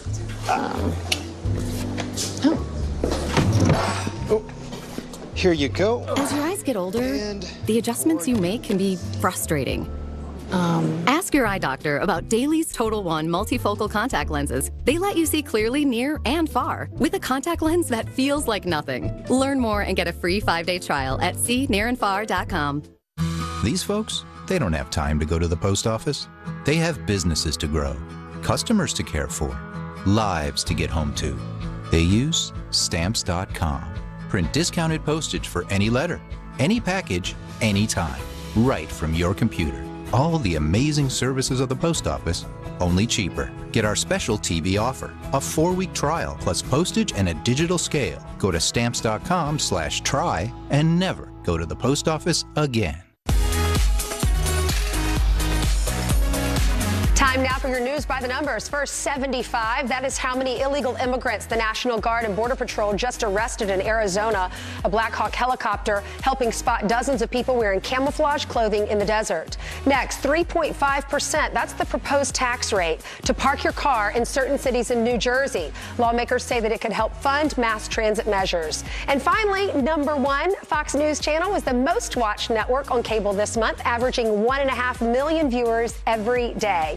On average, 2.5 million people tuned in during prime time, topping all other cable news channels and ESPN. And it's all thanks to you. We appreciate it. Steve? We do indeed. Izzy, thank you. An American held captive in the country of Yemen is free after 18 months of captivity. In a statement, President Trump on Monday thanked the United Arab Emirates for playing a role in bringing Danny Birch home. The Texas oil worker, that man right there, was living in Yemen and married to a Yemeni national when he was reportedly kidnapped by rebel fighters back in 2017. His son, Army Sergeant Major Cale Birch, joins us right now live from Fort Bragg. Sergeant Major, good morning to you. Good morning, Steve. Thanks for having me on. It's great to have you. It must have been such a welcome phone call to get the news that your dad has been rescued. Absolutely. It was indeed. Tell us a little bit, Sergeant Major, about how your dad was kidnapped 18 months ago. Well, it's my understanding that he was taking his sons to a sports center, and he was boxed in by armed men and was taken captive. That's right. Your father is an American engineer at a Yemeni oil company, I understand. He's lived there for a number of years. You know, we've heard stories that Yemen is a tough place to live if you're an American. It is nowadays. He's been working over there for about 25 years, off and on. And about 15 years ago, he decided to make the permanent move over there. Up until about 5 years ago, it was relatively safe until Houthi rebels took over the government, and most of the expats moved out, and he was one of the few that stayed behind. Indeed. All right, so it was 18 months ago, your dad was grabbed off the street in broad daylight. And then after that happened, what sort of efforts did you, your family, and the U.S. government launch to try to get him back? Well, I was initially notified by the FBI, and they actually came by my office, and we spoke, and they've been wonderful. They've been keeping us informed the whole time. Anytime they had information, they were able to provide it to us. And just 2 days ago, I got a call from the FBI, and let me know that my father had been released. And the next day, it came out in the news. So yeah. we were overjoyed. Absolutely. Have you spoken to your father yet? I have not. It's my understanding that he is in an intensive reintegration program, and so we're giving him time to get back with his immediate family, and we hope to hear from him soon. Absolutely. Just out of curiosity, what's the first thing you're going to tell your dad? That we love him and we miss him, and we're glad that he's alive. What would you like to say to the president and the administration? Because they worked with the UAE to bring your dad home. Well, we'd just like to thank the administration and the whole of government effort that went behind bringing my father home. I know that there's been a lot of effort put behind it, and we're just very grateful. Well, and we are grateful for your service. Sergeant Major Cale Birch, U.S. Army, we thank you very much for joining us today from Fort Bragg. And give your father our best when you finally talk to him.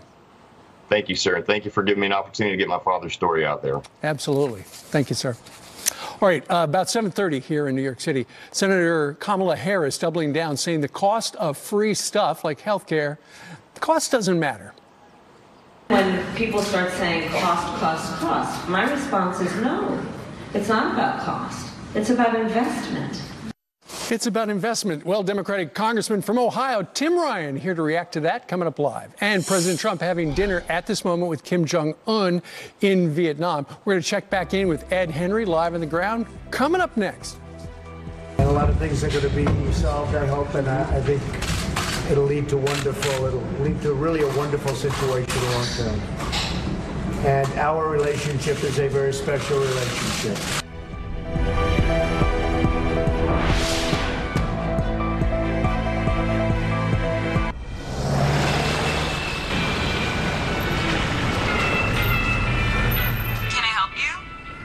Yeah, I'll take 2 social security cards, a passport, and a bank account number. Every year, millions of identities are bought and sold on the dark web. Thank you. Here you go. Find out now if your identity has been compromised. Go to Experian and get a free dark web scan. Only at Experian.com/scan. Okay, I'll admit I didn't keep my place as clean as I would like because I'm way too busy. Who's got the time to chase around dirt, dust, and hair?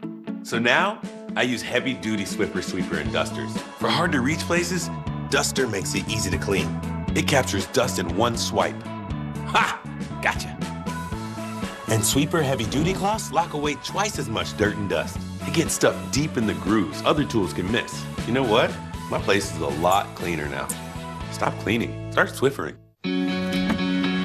Looks like you're not sleeping well. How did you know?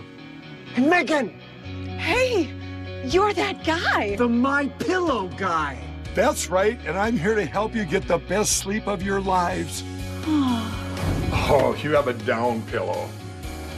Here's the problem with down pillows. You lay there, you feel comfortable, and guess what? It goes down, and you got one bent neck. So this pillow's no good, and I see you sleeping on memory foam. Right. Well, I'll show you what's wrong with that idea. Okay. Sleep's all about too high or too low, and I'm going to show you where your comfort level would be. So, that feels better. Right, that's better, but I'm not going to sit and hold this all day. So every morning you're getting up like, it's not good. Just like all of you out there, I had problems sleeping. I had tried every pillow out there and none of them worked. That's why I invented My Pillow. My patented fill adjusts to your exact individual needs and helps keep your neck aligned. My Pillow will hold its shape all night long, regardless of your sleep position, for the best sleep of your life. Call now or go to mypillow.com. Use the promo code on your screen to save over 50% on one of my best offers ever. It feels great to wake up in the morning and feel well rested. It's shocking to me that a pillow could make this big of a difference in my life. I make all my pillows in my home state of Minnesota, and I back them with my 60-day money-back guarantee. My Pillow has a 10-year warranty, and it's machine washable and dryable. Sleep is one of the most important things to your health, and My Pillow is one of the most important things to your sleep. Call or go to mypillow.com. Use the promo code and save over 50% with Mike's 4-pack. You'll get 2 My Pillow premiums and 2 Go Anywhere pillows. It's one of his best offers ever. You're sleeping better. Much better. I knew you would. For the best night's sleep in the whole wide world, visit mypillow.com. Meet your genes. I'm a gene that may influence how much your arms and legs twitch while you sleep. You could be twitching about 13 times an hour. Great job. Horrible hours. Commit to a healthier you at 23andme.com. Through the cloud, all over the world. The business model is completely different. Yes, it is. How are we going to handle all this? We aren't. People who know BDO. My teeth have always been a very sore spot for me, emotionally, socially. If I would have known that I was going to be 50 times happier, I would have gone into Aspen Dental much sooner. It was a very life-changing experience. And it felt like I was me again. That's when I realized I hadn't been for 3 years. At Aspen Dental, we're all about yes. Like yes to flexible hours and payment options. Yes to free exam and x-rays for new patients without insurance. And yes, whenever you're ready to get started, we are too. Call 1-800-ASPEN-DENTAL today. We're going to have a very busy day tomorrow, and we'll probably have a pretty quick dinner. And a lot of things are going to be resolved, I hope, and I think it'll lead to really a wonderful situation long term.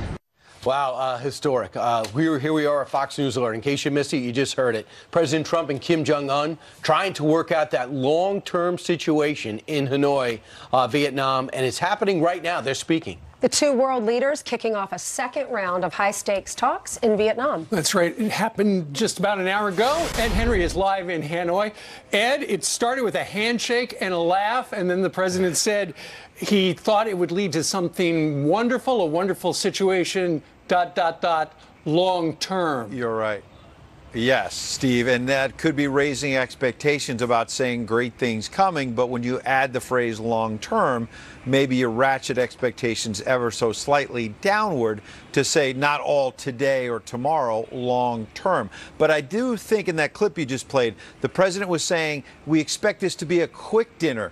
On the schedule, it's 90 minutes. That's not so quick. So instead, is he suggesting they're going to shrink it down tonight?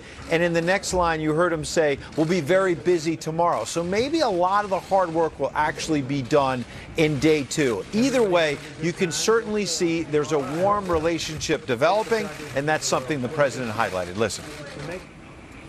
But I thought the first summit was a great success, and I think this one hopefully will be equal or greater than the first. And we made a lot of progress, and I think the biggest progress was our relationship is really a good one. So we will be watching to see how long this dinner goes. They've been dining for about a half hour now. Again, originally scheduled for 90 minutes. The president says maybe it'll be quicker and that they'll get a lot more done tomorrow, guys.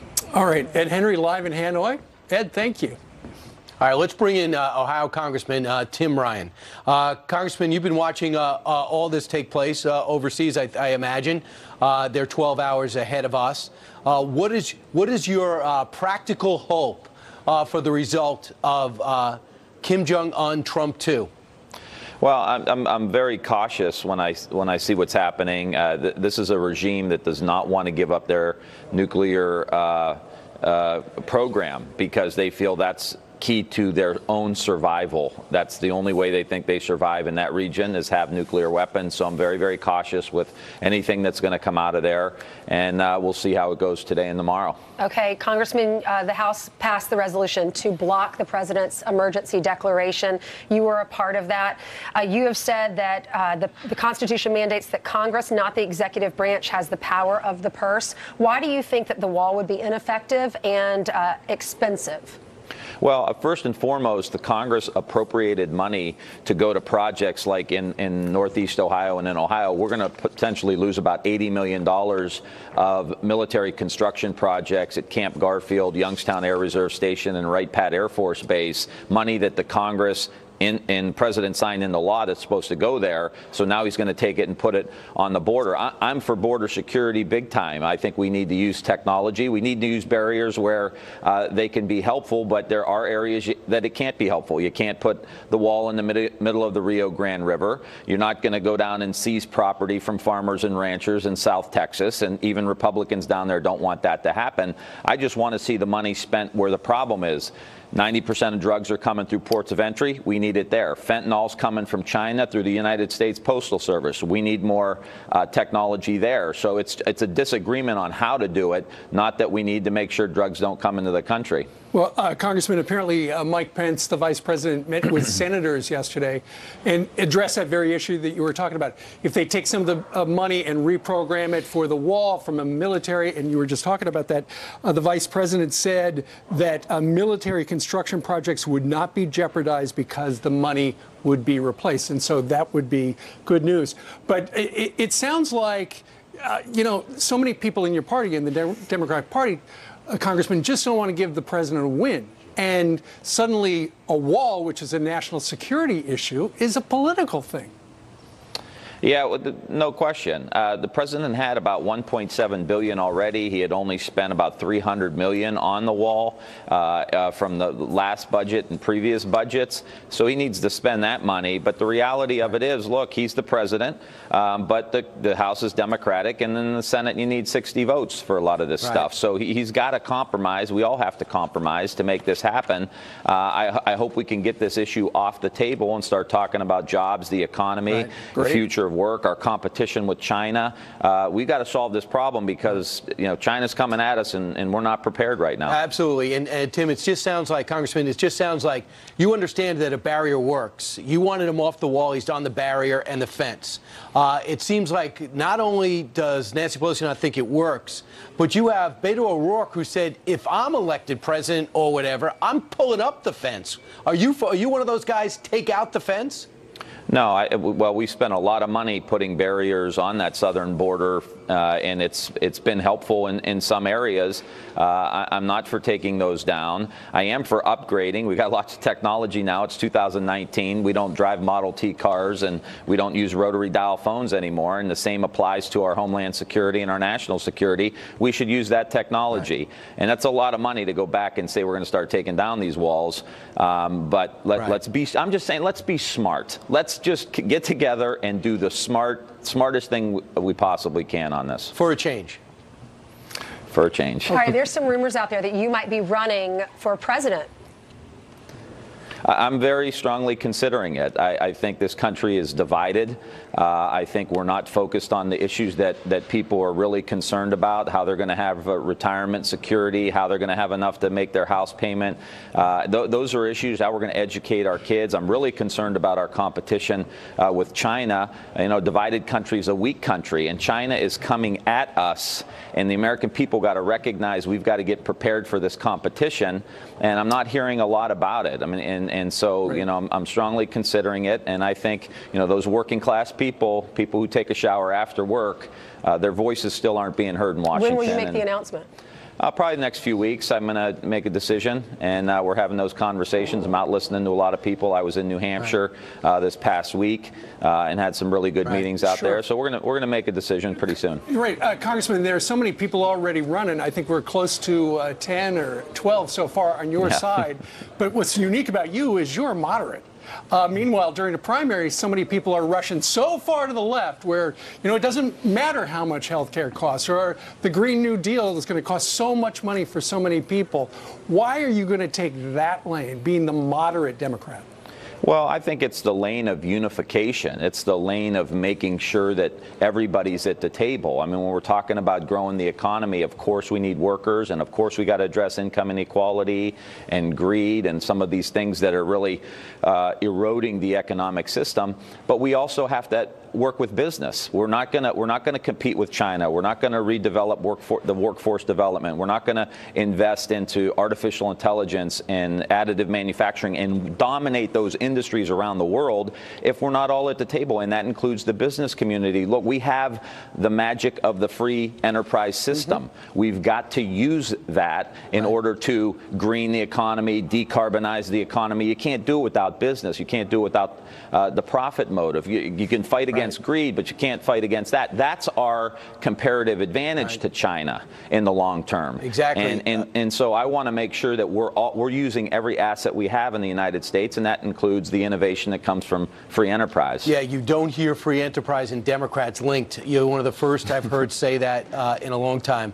Congressman, hope you come back here and make your announcement. All right, thank you. Thanks, Congressman. Well, you've seen the shocking video, a conservative activist assaulted at a recruiting drive at UC Berkeley. Watch this. Ouch. That activist that was attacked joins us live with an update coming up next. Plus, we got Congressman Mark Meadows joining us, Counselor to the President Kellyanne Conway, Dan Crenshaw, the Congressman from Texas, and Bill Hemmer. A busy final hour starts in 17 minutes. Felt like it was looking right at me. Welcome to Fowler, Indiana, one of the windiest places in America, and home to 3 BP wind farms. In the off chance the wind ever stops blowing here, the lights can keep on shining thanks to our natural gas, a smart partner to renewable energy that's always ready when needed. Or not. At BP, we see possibilities everywhere to help the world keep advancing. Okay, here's the deal. Remodeling your home used to be a long-term goal, but your kids grew up way too fast. And sharing a bathroom with teenagers? Wake up, Dad. You needed that new bathroom yesterday, and don't have another 45 days to wait while the bank approves your loan. It's okay. Dial 833-449-CASH, and you can speak with a cash-out mortgage specialist who will personally try to help you close your new loan in under 20 days. That's 833-449-CASH. Make the cash call today. Come on, Clinton, you can do it. You're almost there. I love you. Come on, Quinn, let's go. Throughout the years, you've kept your best friend moving. Come on, Quinn. with the #1 veterinarian recommended retail joint health supplement brand, Cosequin. Hey, is anyone home? Quinn! For every step of life, trust Cosequin. Introducing the new South Beach Diet. I'm Jesse James Decker, and if y'all want to know how I stay in shape, I do it with the South Beach Diet. Lose up to 7 pounds in your first 7 days. Order your 28-day plan today with fully prepared meals delivered to your door. Breakfast, lunches, dinners, even snacks. I lost 38 pounds. It's safe and healthy weight loss, easy to follow, and it works. I lost 30 pounds with South Beach. South Beach is a low-carb, low-sugar, high-protein program that burns fat and transforms your metabolism. I lost 42 pounds with the South Beach Diet. Call or go online right now and save 40%. I lost 30 pounds on the South Beach Diet. Order today and we'll rush you South Beach. Plus, all new Simply Fit shakes free. 20 grams of protein, probiotics to shrink your stomach, and keto friendly. Plus, FedEx shipping free. Trust me, South Beach works. Call or go online right now. Go online or call 888-586-PLAN right now and save 40% plus get probiotic keto-friendly shakes free. When you have nausea, heartburn, indigestion, upset stomach, diarrhea. Girl, Pepto Ultra Coating will treat your stomach right. Nausea, heartburn, indigestion, upset stomach, diarrhea. Try Pepto with Ultra Coating. I want to get a bar put in over there. Do you know any good contractors? Yeah, I might. Nice! Give me a bunch of quotes, check the reviews, and verify the credentials and qualifications. You can't expect your neighbors to do everything HomeAdvisor can. So just ask HomeAdvisor. What makes this simple salad the best simple salad ever? Heart-healthy California walnuts. The best simple pasta ever? California walnuts. The best simple dinner ever? Great tasting, heart-healthy California walnuts. So simple, so good. Get the recipes at walnuts.org. Their béarnaise sauce here is the best in town. What do you do for fun? Not this. Oh, what am I into?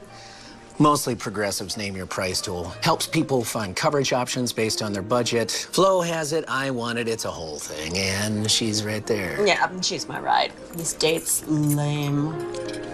He has pics of you on his phone. No, they're very tasteful.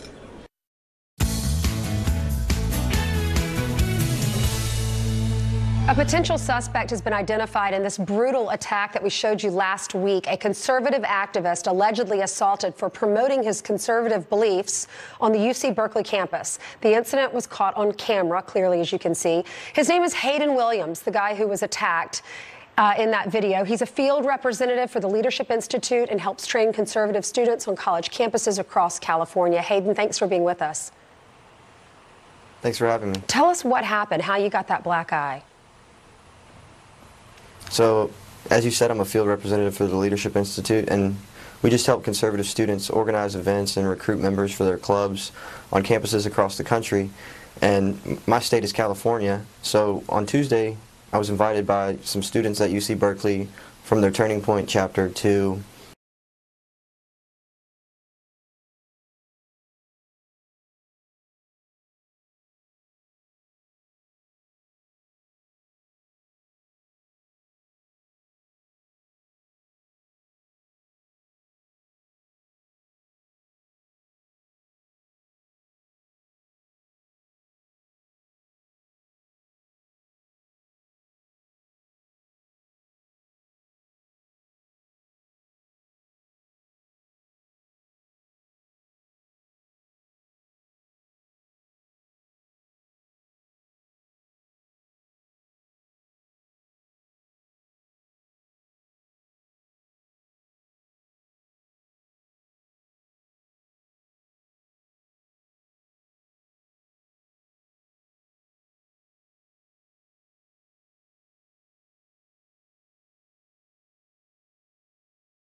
had the other side. Let's listen to this semi-debate.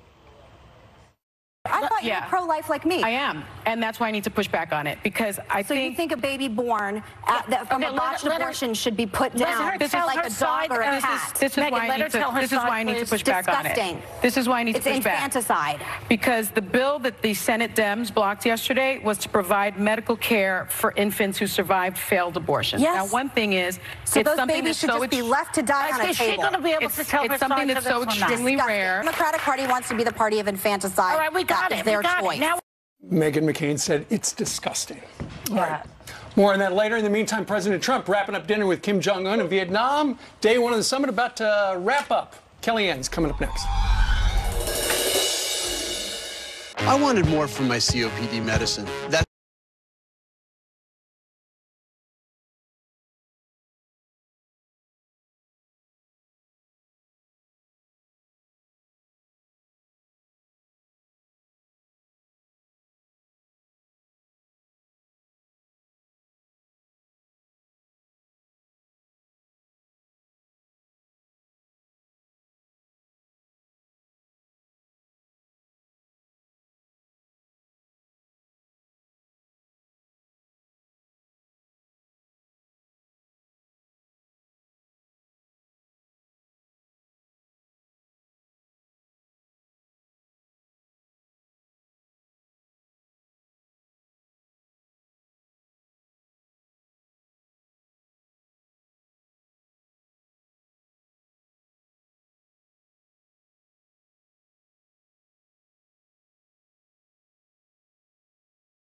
that can make this country so prosperous. It was a brilliant stroke. The president, as John Bolton has said, has opened the door, and it's up to Kim Jong-un whether he wants to walk through it or not.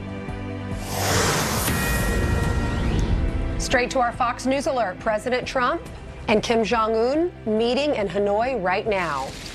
The two world leaders working towards a breakthrough, they hope, in their second round of high-stakes talks in Vietnam. Ed Henry is live in Hanoi with the very latest. Ed, are they still having dinner? They are, absolutely, guys. They've been having dinner for about an hour. They call it a working dinner, as if they want to get some business done.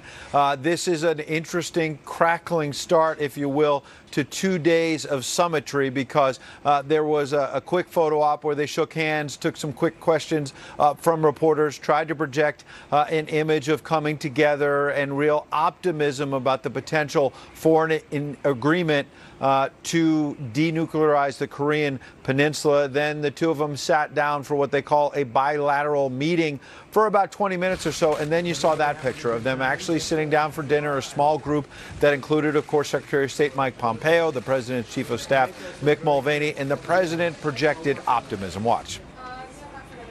We're going to have a very busy day tomorrow, and we'll probably have a pretty quick dinner, and a lot of things are going to be resolved, I hope, and I think it'll lead to really a wonderful situation long term. Now, something to keep an eye on. I mentioned there were a series of meetings. In one of the first meetings there, when they were shaking hands, a reporter, I believe from the Associated Press, asked the president about Michael Cohen's testimony that will begin in about 2 hours back in Washington, and whether he wanted to comment on that. The president shook his head. There were other questions raised as well about North Korea. And then after that and before the dinner, we're told that some of the print reporters were told that they were not going to be allowed into the dinner to potentially ask the president questions. When the photographers heard about that, they said, well, we're not going to go into the dinner and take pictures if you don't let the journalists, the reporters in there. And so Sarah Sanders has now put out a statement that says, in part, quote, due to the sensitive nature of the meetings, we have limited the pool of reporters around the president for the dinner to a smaller group, but ensured that there was representation of both photographers, and I'm told they had one print reporter in there to potentially ask questions. So I raise that because we don't know what they mean, Sarah Sanders, about sensitive nature. Were there questions that the president and or Chairman Kim did not like about the negotiations and they wanted to sort of limit the journalist, or was the president irritated about that question about Michael Cohen? I raise that because, of course, there's going to be some split screen, as you've been talking about all morning, to the coverage of what's happening both here in Hanoi as well as in Washington. And that's something that's clearly on the White House's radar, guys. Thank you so much, Ed. Those are the first two topics we want to talk to Kellyanne Conway about, Counselor to the President. Thank you so much for joining us, Kellyanne. Good morning. Good morning. So the president's there, and what did you make of Kim Jong-un? His translator said it's very courageous, a courageous decision, Mr. President, talking to our president, to begin this dialogue. Well, that's another positive sign that the second meeting between these two men may bear fruit. I think that the president is cautiously optimistic, but the goal here is to denuclearize the Korean Peninsula, something that other presidents failed to do, put an end to 70 years of war in Korea, and to try to thaw relations so that we're all safer. It was President Obama who told President-elect Trump that his #1 challenge would be North Korea. So rather than ignore it and naively look the other way, this president is engaging Chairman Kim. Look, the sanctions remain in place. That hasn't changed. We're watching, but this president, as you know, is willing to engage with leaders around the world to greater ends. And the denuclearization, the verifiable and complete, irreversible denuclearization of the Korean Peninsula benefits everyone. Look how transparent they are. You've got, I don't know, throngs, dozens and dozens of press from around the world, certainly from this country. Right. The city seems cleaned out of press right now. They're watching and covering it, and I only hope that they focus on the issues at hand and didn't fly halfway around the world to ask questions they could have asked here. Right. Well, you know, as Ed mentioned at 10 o'clock this morning, Michael Cohen is going to be appearing before the House Oversight Committee. Of course, he's doing that now because shortly he's going to be going to prison for lying to Congress. But he does, Kellyanne, make all sorts of allegations about the president. Hush money, that he told us to lie and break the rules and everything else. We don't know what to believe. I think the president is on the verge of historic talks and negotiations about the denuclearization of the Korean Peninsula. And I don't know how the two are put on the same plane, really, that they're given the same kind of gravity and weight. I know that many people today will want to split the screen and show the two scenes. But one is the President of the United States, our Commander-in-Chief, trying to continue the conversation about denuclearization. And the other is someone who the president spoke very strongly about yesterday, very negatively, in a statement through his press secretary, Sarah Sanders. I'll let that speak for itself. These hearings, also remember, nobody's being cross-examined. It's not a court of law. I would note the last time that this person was before Congress, he admitted that he lied, and I think people will see that. But again, I don't know that it should. Well, I do know.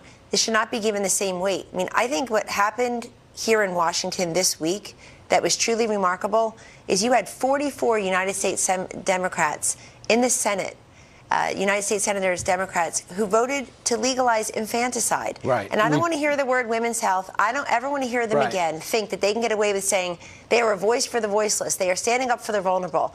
We're going to be there to haunt them with this vote every time they turn around and pretend that this was about women's health. The baby's already born. Right. What about women's health? It's got nothing to do with it. They are for infanticide. They've been for late-term abortion, taxpayer-funded abortion, midterm pregnancy abortion, sex selection abortion. When you don't want another daughter, fine, just find out the sex of the baby and then exterminate it. Guess what? Now they're for post-birth abortion. And that is the biggest thing that rocked Capitol Hill this week. And the president is absolutely right. That will go down as one of the worst votes in the history of Congress. All right. And we will be there to remind them of it. Here's Michael Cohen released a 20-page statement, which he's going to read out loud starting at 10 o'clock. And one of the remarks is like this. He said the president was a presidential candidate who knew that Roger Stone was talking with Julian Assange about a WikiLeaks drop of Democratic National Committee emails. He said he listened to it on the speakerphone while Roger Stone talked about this and warned the president. What's your reaction to that? I was a campaign manager and never participated in a phone call like that. And so that's very curious, isn't it? The campaign was on an entirely different floor. Donald Trump, the candidate, was flying around the country most days. You saw it. You covered it. Other networks who gave him a ton of coverage covered it. And so it's just always curious to me why the campaign manager for the successful part of the campaign is not privy to any of these conversations, and yet people who weren't part of the campaign are out there puffing around saying, I was doing this, I was doing that. And I want to make another point that I've made to the president privately, and it's this. There were two kinds of people around him, particularly in that last part of the campaign, and those who were pretending to be around him during the last part of the campaign. One were the people who knew he could win and said so publicly. CEG, me, and a few others, said so publicly every single day. We're going back to Wisconsin. We're going to Minnesota. We're going to do 7 stops tomorrow. Here are the states. Mrs. Trump is going to Pennsylvania today because it has 20 electoral votes, and it does not have early voting. It has absentee voting, but it's day-of voting. And on and on and on. There were people who knew that Donald Trump and Mike Pence could win that election fairly and squarely without cheating, without cutting corners, without doing right. But Kellyanne, which is so interesting, and then there were people who thought, I guess, that they had to puff around and make themselves seem more important, no names mentioned. And so I think everybody should look at that for what it is. So it's so interesting because in his remarks, he said the president never thought he would win, and he told Michael Cohen that this is going to be the greatest infomercial for my brand and my company you can imagine. Is that the candidate you knew? No, it's not the candidate I know. It's not the president I've worked for since day one. And further, Michael Cohen was on TV famously in a clip with CNN's Brianna Keeler pushing back when she basically said the polls all show that Donald Trump is not going to win, and he pushed back, saying he will win. What polls? He is ahead. He's doing a great job. Mr. Cohen was with the president on the campaign trail a couple of times, one time in Cleveland, for an African-American event, actually, that gets a lot of coverage in the clips because there aren't a lot of other clips from the campaign trail, I suppose. But so this is somebody who believed that President Trump could win. President Trump certainly believed he could win. But President Trump was also, as a deal maker, I will tell you, he was the last one on election night to see it coming together, because he knows you can walk away from the table and everything can fall apart at the last minute. So he's cautiously optimistic. He's he saw the well, then, polls, Kellyanne, the election results coming in. Why is Michael Cohen's story so different at this point? Well, you have to ask him that. You have to ask him that. Why do you think? You have to ask him that, and I hope he's asked that today. Remember, we're not in a court of law. There's no cross-examination. There's no jury trial. There are Republicans who are just as upset at him as perhaps you are. And they will ask the questions. Well, I didn't say I was upset at him one way or the other. I can be confounded. I can feel consternation short of frustration. But again, I just don't see why this gets the same weight as what the president is trying to do halfway around the world. Ever wanted to increase your YouTube view count? Now you can with VegX. Get started in 3 simple steps. First, sign up and receive 50 free views. Next, add your YouTube videos. Then just run the viewer app to earn more credits. You can also upgrade or buy more views if you want that extra boost. So what are you waiting for? As the candidate, join the VegX who don't need community today. Don't need to be there. Don't need to be here. But it's a shrinking group that either has survived to this point and has thrived, or could get through the door in the first place. And we can reflect more on that. But look, remember too that I think the president's statement yesterday is instructive. If the last time you've been before this body, you admitted that you lied. Right. Then people are going to know that and see that. Okay. Yeah, you don't know. And look, I think it's a human tragedy whenever somebody goes to jail. I get that in these circumstances, but at the same time, folks, don't lie to Congress. But he's trying to grab the president with him. Kellyanne, he's trying to grab the president with him. He's called him a racist and a cheat. He can't. And a con man. He can't. The media try to do it every single day, ladies and gentlemen. And where are they? This president continues to thrive. The 2020 field looks absolutely ridiculous. They're for infanticide. They're for Medicare for all, which means less Medicare for seniors, socialized medicine. You got Bernie Sanders won't even tell Maduro to go, which our vice president went down to the Lima Group and said Maduro's got to go. We support Mr. Guaido as the president. I mean, the opposition party, I guess this gentleman is part of it now, the opposition party is flailing and failing because they can't beat this president on the issues. He's not going to be able to take down the president with him. And I know that those who were skeptical of him before will give him a hero's welcome today. But respectfully, it's beside the point. How is it relevant? How is it relevant to what the president's trying to do in North Korea and elsewhere? And you know, to the larger point, whatever he is going to say today, he's already told Mr. Mueller. Yeah. And let me say something, too, about the Mueller investigation, just quickly. I see, he's got this, he's got that. Folks, don't lie to Congress. If you lie to Congress, you lie to investigators. That's the problem. We don't know which Michael Cohen to believe. We don't know. But it's not just him, Ainsley. In fairness to the Mueller investigation, other people have lied. And they're getting ensnared in that. Folks, Mom, Grandma were right. Don't lie. All right, Kellyanne, we want to talk to you about the national emergency declaration. The House voted yesterday, as you know. No surprise. It's the Democrats. They're not for this. They don't want the president to get that money. But what did shock me, there are 13 Republicans that voted to block the national emergency. 13 that sided with the Democrats. What are your thoughts? Fine, but it's still veto-proof. So there aren't enough votes, actually, to overcome the presidential veto, which he has promised. Why aren't they united like the Democrats are? Well, 13 defections, it doesn't mean they're not united. Well, look, but look at what unites the Democrats. The Democrats are united on things like infanticide. So if that's what unity compels, I'm not sure that we want to be unified on every issue such as that. Right. But on this one, I think there are a number of them who are concerned about the precedent, but they should not lose sight of the fact as to why the president did this. Two things. One is the president knows his first solemn duty is to keep us all safe and secure that border, and it's not been done over any number of years. He's listening to the Border Patrol agents and the DHS and the ICE folks who tell him what they need. Number two, the president waited for Congress to do its job. It's failed to do its job since he's been president on securing the border, and it's failed to do its job for decades. And so he waited for them. And that includes the Republican House. And that includes the Republican House. Brian, there's no question the Republican House failed, and they failed us in securing the border, but they also failed to make good on the promise to him that he would get that money for the wall. They completely lied about that. Kellyanne, exit question. Yesterday, Joe Biden was at the Biden Center at the University of Delaware. Sounds like he's really close to deciding whether or not he's going to get in. It sounds like he's going to. Said his family wants it. Yeah. What do you think? Did he get a round of applause and a standing ovation at the Biden Center in his home state? Wow.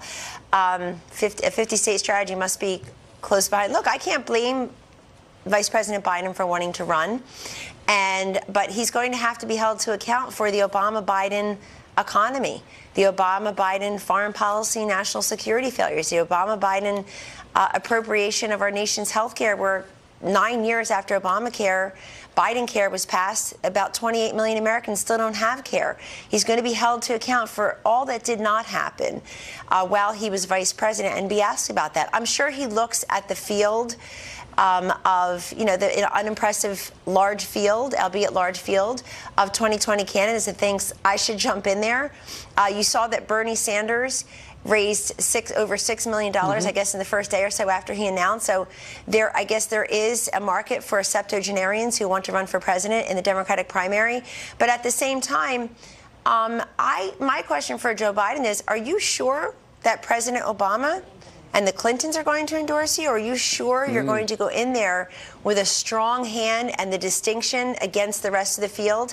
This is a party that's looking for fresh and new, as they did in 2008. When they denied Hillary Clinton the nomination, and she looked even less fresh and less new. Yeah, that's a good point, because the Obama administration told Biden not to run, and we also know that the Obama team met with Beto O'Rourke. So yeah, the central question for Joe Biden is, do you have the president's you-served endorsement to run for president? I think that's a central question that he should be asked. Okay. But look, it looks like he wants to run against Trump the way everybody else does. His tone, his tweets, it's not going to work, folks. The media try it every day.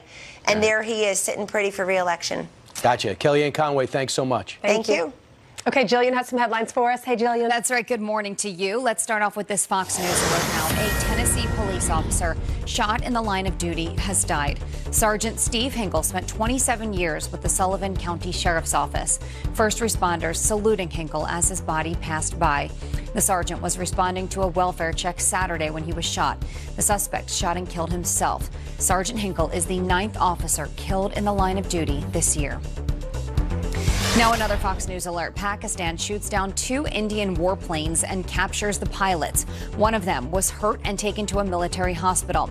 The attack happened in a disputed territory after Pakistan says the planes crossed into their airspace. The escalation comes after Pakistan said Indian troops fired mortar shells, killing 6 people. Some commercial flights are suspended. The Prime Minister of Pakistan is calling for a sit-down with the Indian president. A zookeeper is rushed to the hospital after being hit by a rhino's horn. Officials say it happened during a training exercise at the Jacksonville Zoo and Gardens in Florida. Archie the rhino somehow made contact with the zookeeper, but her injuries are unknown. The zoo says the worker is doing well and an investigation is underway. Okay, so in case you were wondering, there is only one Kim Jong-un in Vietnam today. A man who impersonates the North Korean dictator was deported from Hanoi. He reportedly had an invalid visa from his native Hong Kong. The impersonator and a fake President Trump were questioned by police last week after staging a fake summit. He does look pretty similar. He does. That is a little severe. You know you're in a communist country when they throw you out of the country because you look like somebody. They don't want to make Kim Jong-un mad. Right. Plus, we know what happens when he gets mad. He didn't have papers. It's always something. All right, Jillian, thank you. All right, 19 minutes after the hour. Our next guest voted to keep President Trump's national emergency in place. Congressman Dan Crenshaw, a former Navy SEAL, who says the situation at the border is only going to get worse. He joins us live. And he's the Democratic mega donor facing big questions after 2 people were found dead in his apartment. The new lawsuit from a victim's family coming up. This is Loma Linda, a place with one of the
Some quick headlines now. Chicago will elect its first African-American female mayor come April. Lori Lightfoot and Toni Preckwinkle were the two top vote getters overnight, advancing to a runoff. Good luck. The winner will succeed current mayor Rahm Emanuel. And the North Carolina Republican at the center of an election fraud scheme will not run again. Candidate Mark Harris is dealing with, quote, extremely serious health condition. The state board of elections voted unanimously for a brand new election last week. Harris denies allegations that his team manipulated absentee ballots to win in November. Steve Ainsley. All right, Brian, thank you very much. Fox News Alert. President Trump and Kim Jong-un have kicked off that second high-stakes summit in Vietnam. We had exchanged very interesting dialogue with each other for about 30 minutes. Boy, if you could have heard that dialogue, what you would pay for that dialogue, it was good. And a lot of things are going to be solved, I hope, and I think it'll lead to really a wonderful situation long term. And our relationship is a very special relationship. So what can we expect? Former Navy SEAL and Texas GOP Congressman Dan Crenshaw joins us now to weigh in on this. Good morning to you, Congressman. Morning. Thanks for having me. You're welcome. So what can we expect today? Do you think that'll be the end of the war? Well, we can be optimistic. You know, we've gone through this with the North Koreans many, many times, but there are a couple different developments. We have two new leaders who are actually willing to talk and sit down and discuss the future. That hasn't happened before. It's usually been done by professional negotiators. But right now it's being done by heads of state, so that's a good move. We've seen historic talks between the North and the South on their own. And now, as you know, President Trump is doing his second summit with Kim Jong-un, and we're hopeful where it goes. You know, we can be cautiously optimistic, but we can be hopeful as well. What do you make of the fact, Congressman, that the Democrats in the House Oversight Committee and the Senate Intel and Judiciary as well, I believe tomorrow, have scheduled these Michael Cohen hearings in public and behind closed doors exactly when the president is there trying to do something about the nuclear threat that is North Korea? Well, it shouldn't be any surprise to us by now that Democrats are going to do whatever it takes to undermine the credibility of the president. I would urge them to understand that this is not the time to do it. We should all, as Americans, we should all be happy that there is some movement on the North Korean issue. That is an existential threat to our allies and our own shores. As we know, that the North Koreans had been developing missiles that can reach American shorelines. So this should be a good thing, and I wish they wouldn't be playing politics right now. Dan, being from Texas, we wanted to talk to you about the numbers of apprehensions down at the border. And if you read some media outlets, some newspapers, and some television stations, they're using the full numbers from 2017 because those are the last numbers that we got for a full year. But we have some other, and they're saying apprehensions are down because they're looking at way down because they're looking at those numbers. But if you look at these numbers, we do have an update from October of 2017 to 2018, and then look at October 2018 to January 2019. Doubled. Apprehensions have doubled. But it's interesting that the media is going back to 2017 and using those numbers because it works for their narrative. Yeah. But even then, it really doesn't work for their narrative. So let's just use 300,000 as a number for 2017. As you know, it's about 400,000 for 2018. And the last couple of months have been about 60,000 a month, which is up 85% from this time last year. But again, for the sake of argument, let's just use their numbers, 300,000. Is that a low number? I don't think any of us would agree that that's a low number. It's an enormous number. 300,000 people coming across unimpeded. Okay, and then we look at the places where there's actually border fencing, and those numbers have dropped significantly. So now we know two things. One, that we still have an enormous problem, and two, that walls work. So let's support the president's emergency declaration. I haven't seen Congressman Beto O'Rourke in a couple of days. Is he at our southern border taking down the wall? Because I know he said something like that a week or two ago. Yeah, he doesn't have the legal authority, as it turns out. I remember him saying that, and I was glad I was able to get that question across to him, and actually see what the truth is behind a lot of what the Democrats believe, which is an open border agenda. Yeah, but whatever you use the 300,000 number, it's not a crisis. The national emergency yesterday, the House passed that resolution of disapproval, trying to undo what the president's doing. Yes, they did, and you know I voted against that, and here's why. Because this vote was effectively about whether or not this is an emergency. That was essentially the question being asked during this vote. Okay, I was just down at the border the last couple of weeks. It's definitely an emergency. When I was there, there was at least 1,000 apprehensions in one day. A lot of these are children being dragged across the border. So that absolutely constitutes a crisis and an emergency. Has it been an emergency for a long time? Yes. Okay, so that was effectively the question. And then the other question was the legality of it. And I think the president's actually on pretty good legal footing here, not just because of the statute given to him by the National Emergency Act, but also because of what the Constitution says. The Constitution says you're supposed to faithfully execute the law. Well, according to U.S. Code 1325, it is illegal to cross the border, and it is up to the executive branch to enforce that law. Right. Okay, Congressman Crenshaw, thank you so much for being on with us. Thank you. Thanks for having me. Another busy day. Yep. A college professor sparking outrage after saying police need to be killed. The response from the school next. And we are awaiting President Trump's departure in Vietnam as he wraps up his dinner with Kim Jong-un. We got reaction from Bill Hammer live in Hanoi coming up next.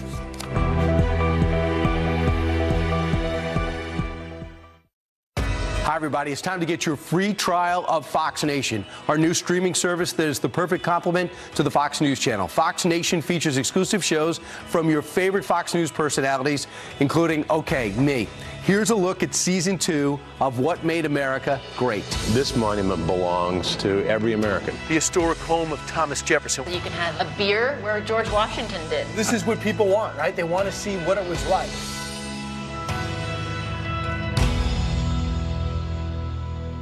Work hard to protect this tuchus. To take care of any messy situations. And put irritation in its place.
Right now. Hi, guys. So, Bill, we don't know what kind of progress they're making behind closed doors, but nonetheless, the president did say he sounded as if he was very optimistic about getting something wonderful long term. So maybe by the end of business tomorrow, we won't quite be there. Yeah. I think you guys will know by this time tomorrow clearly what's been achieved here or what has not been achieved. There's been a lot of speculation. There's a lot of possibilities, Steve, as you mentioned there. But we're just going to have to wait and see on this. And that's a bit cautionary, but we really do not know what comes of this. Just so our viewers know, you mentioned the dinner's wrapping up. That's what we believe is happening right now. And after that, the president returns to the hotel here just across town. And then they're gonna bed down for the night. And maybe they watch his Cohen testimony. Maybe he does not. There's some speculation as to whether or not he might pull an all-nighter here in Hanoi. We will wait on that as well. One side note, guys, that I think is critical. Part of the reason why he's here in Hanoi is because the Vietnamese want to show Chairman Kim what his country could be. And President Trump wants to show Chairman Kim what his country could be economically. This place is booming. But Chairman Kim was supposed to go one of these industrial sites earlier today, one of these economic zones in Vietnam, where you've seen a ton of foreign money come in here and really help to fuel this economy. He stayed back at his hotel. I don't know what that means, but it's something that I took note of a bit earlier today. Wow, that is tell a lot. Okay, let's switch over to the other big story you're going to be covering with Sandra Smith at the top of the hour, and that is Michael Cohen's testimony at 10 o'clock. He's going to get 5 minutes per lawmaker, but we already have his opening statements, and here's a quick excerpt. He's saying this: I lied to Congress about when Mr. Trump stopped negotiating with the Moscow Tower project in Russia. I stated that we stopped negotiating in January 2016. That was false. Our negotiations continued for months later during the campaign. Mr. Trump did not directly tell me to lie to Congress. That's not how he operates. He talks about looks and nods. And he always said that he also went on to say the campaign for the president, he never thought he was going to win. It was supposed to be a big infomercial for his company.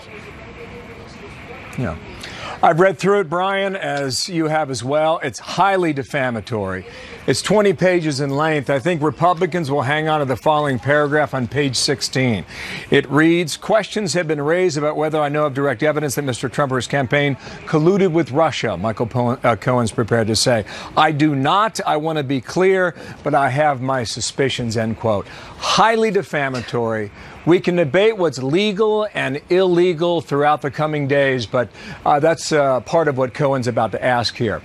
Democrats, however, they have set this up in a way.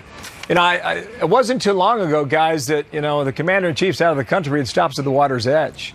You know, we are far removed from those days. And Ro Khanna is a Democrat from California. He's on that committee. He's going to join us live here and tell us what he expects to learn from this and why you hold it today and don't put it off for 7 days. Yeah. Great point. 2 days. Wait till after the weekend. All right. Bill Hemmer, we're going to be watching you 22 minutes from right now, right here on the channel, live from Vietnam. We'll see you then, guys. Okay, see you then. It's kind of amazing, too. Another network has a countdown clock, not to Kim Jong-un's dinner and the negotiations with world peace at stake, but to Michael Cohen's testimony. And do people care about Michael Cohen's suspicions? This is a convicted liar.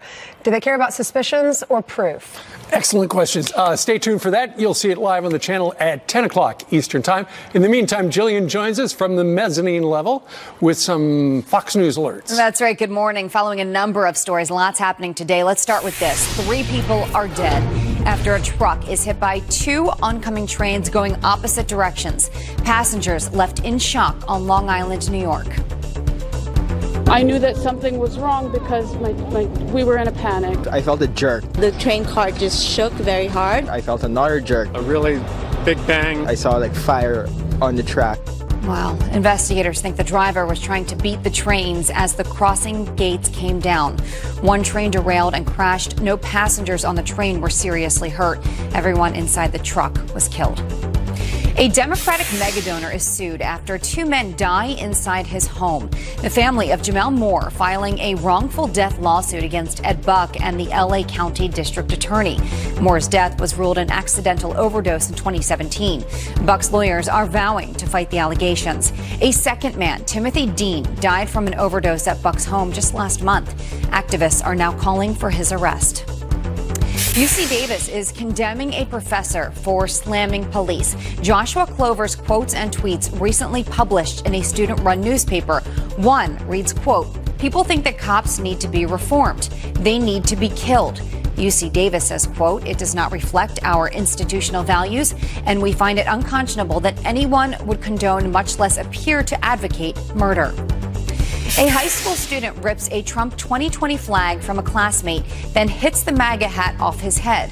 School leaders in Oklahoma have acknowledged the video and say the aggressor violated school policy. He is facing an assault and battery summons. The two students will start a meditation process.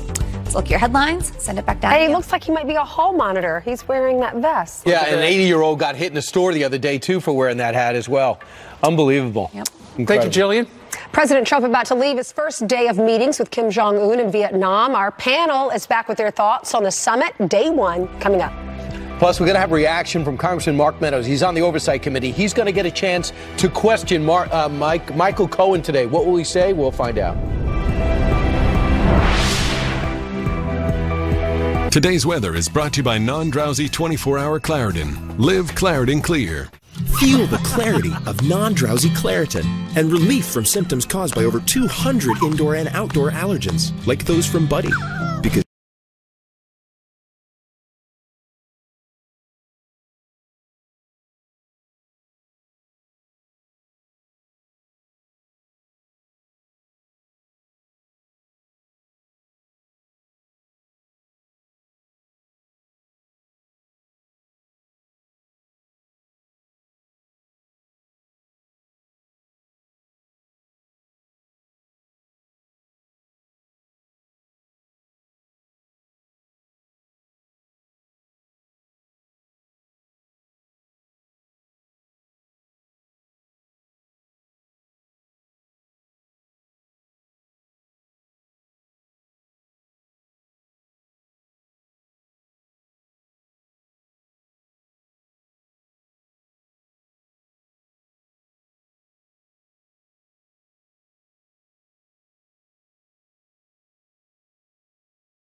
Michael Cohen, not yesterday, because he was on Capitol Hill yesterday, but today. He's going to be out in public from 10 o'clock on in front of the House Oversight Committee. And tomorrow he's going to be in front of another House committee that close out 3 intense days where he says he's cleansing his soul, my words, essentially because he worked for President Trump for the last 10 years.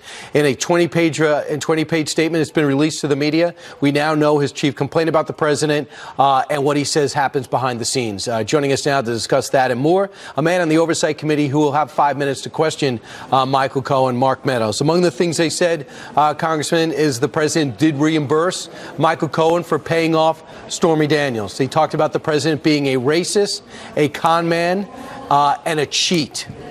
Your reaction? Well, I think you'll see today that the only person without credibility that will be on Capitol Hill will be Michael Cohen. And a lot of this information that he's put in his opening statement, honestly, is not borne out with real evidence to support it. Now, he claims he's got evidence of a check and all of that in terms of payments, but those are actually payments, part of a retainer that the president didn't have foreknowledge of. We already knew about that from the Southern District of New York. And yet here we are hearing these unbelievable claims by Michael Cohen about the president being a racist. Now, listen, I can tell you, I've talked to the president over 300 times on phone and in person. Not one time has there ever been a racist comment. We'll have evidence today to contradict those claims as well. All right. He also says that he was there when he put on speakerphone Roger Stone. When he said, I just talked to Julian Assange from WikiLeaks, there's going to be a major dump in a matter of days, and there was a document dump. Your reaction? Well, that's laughable. So we're going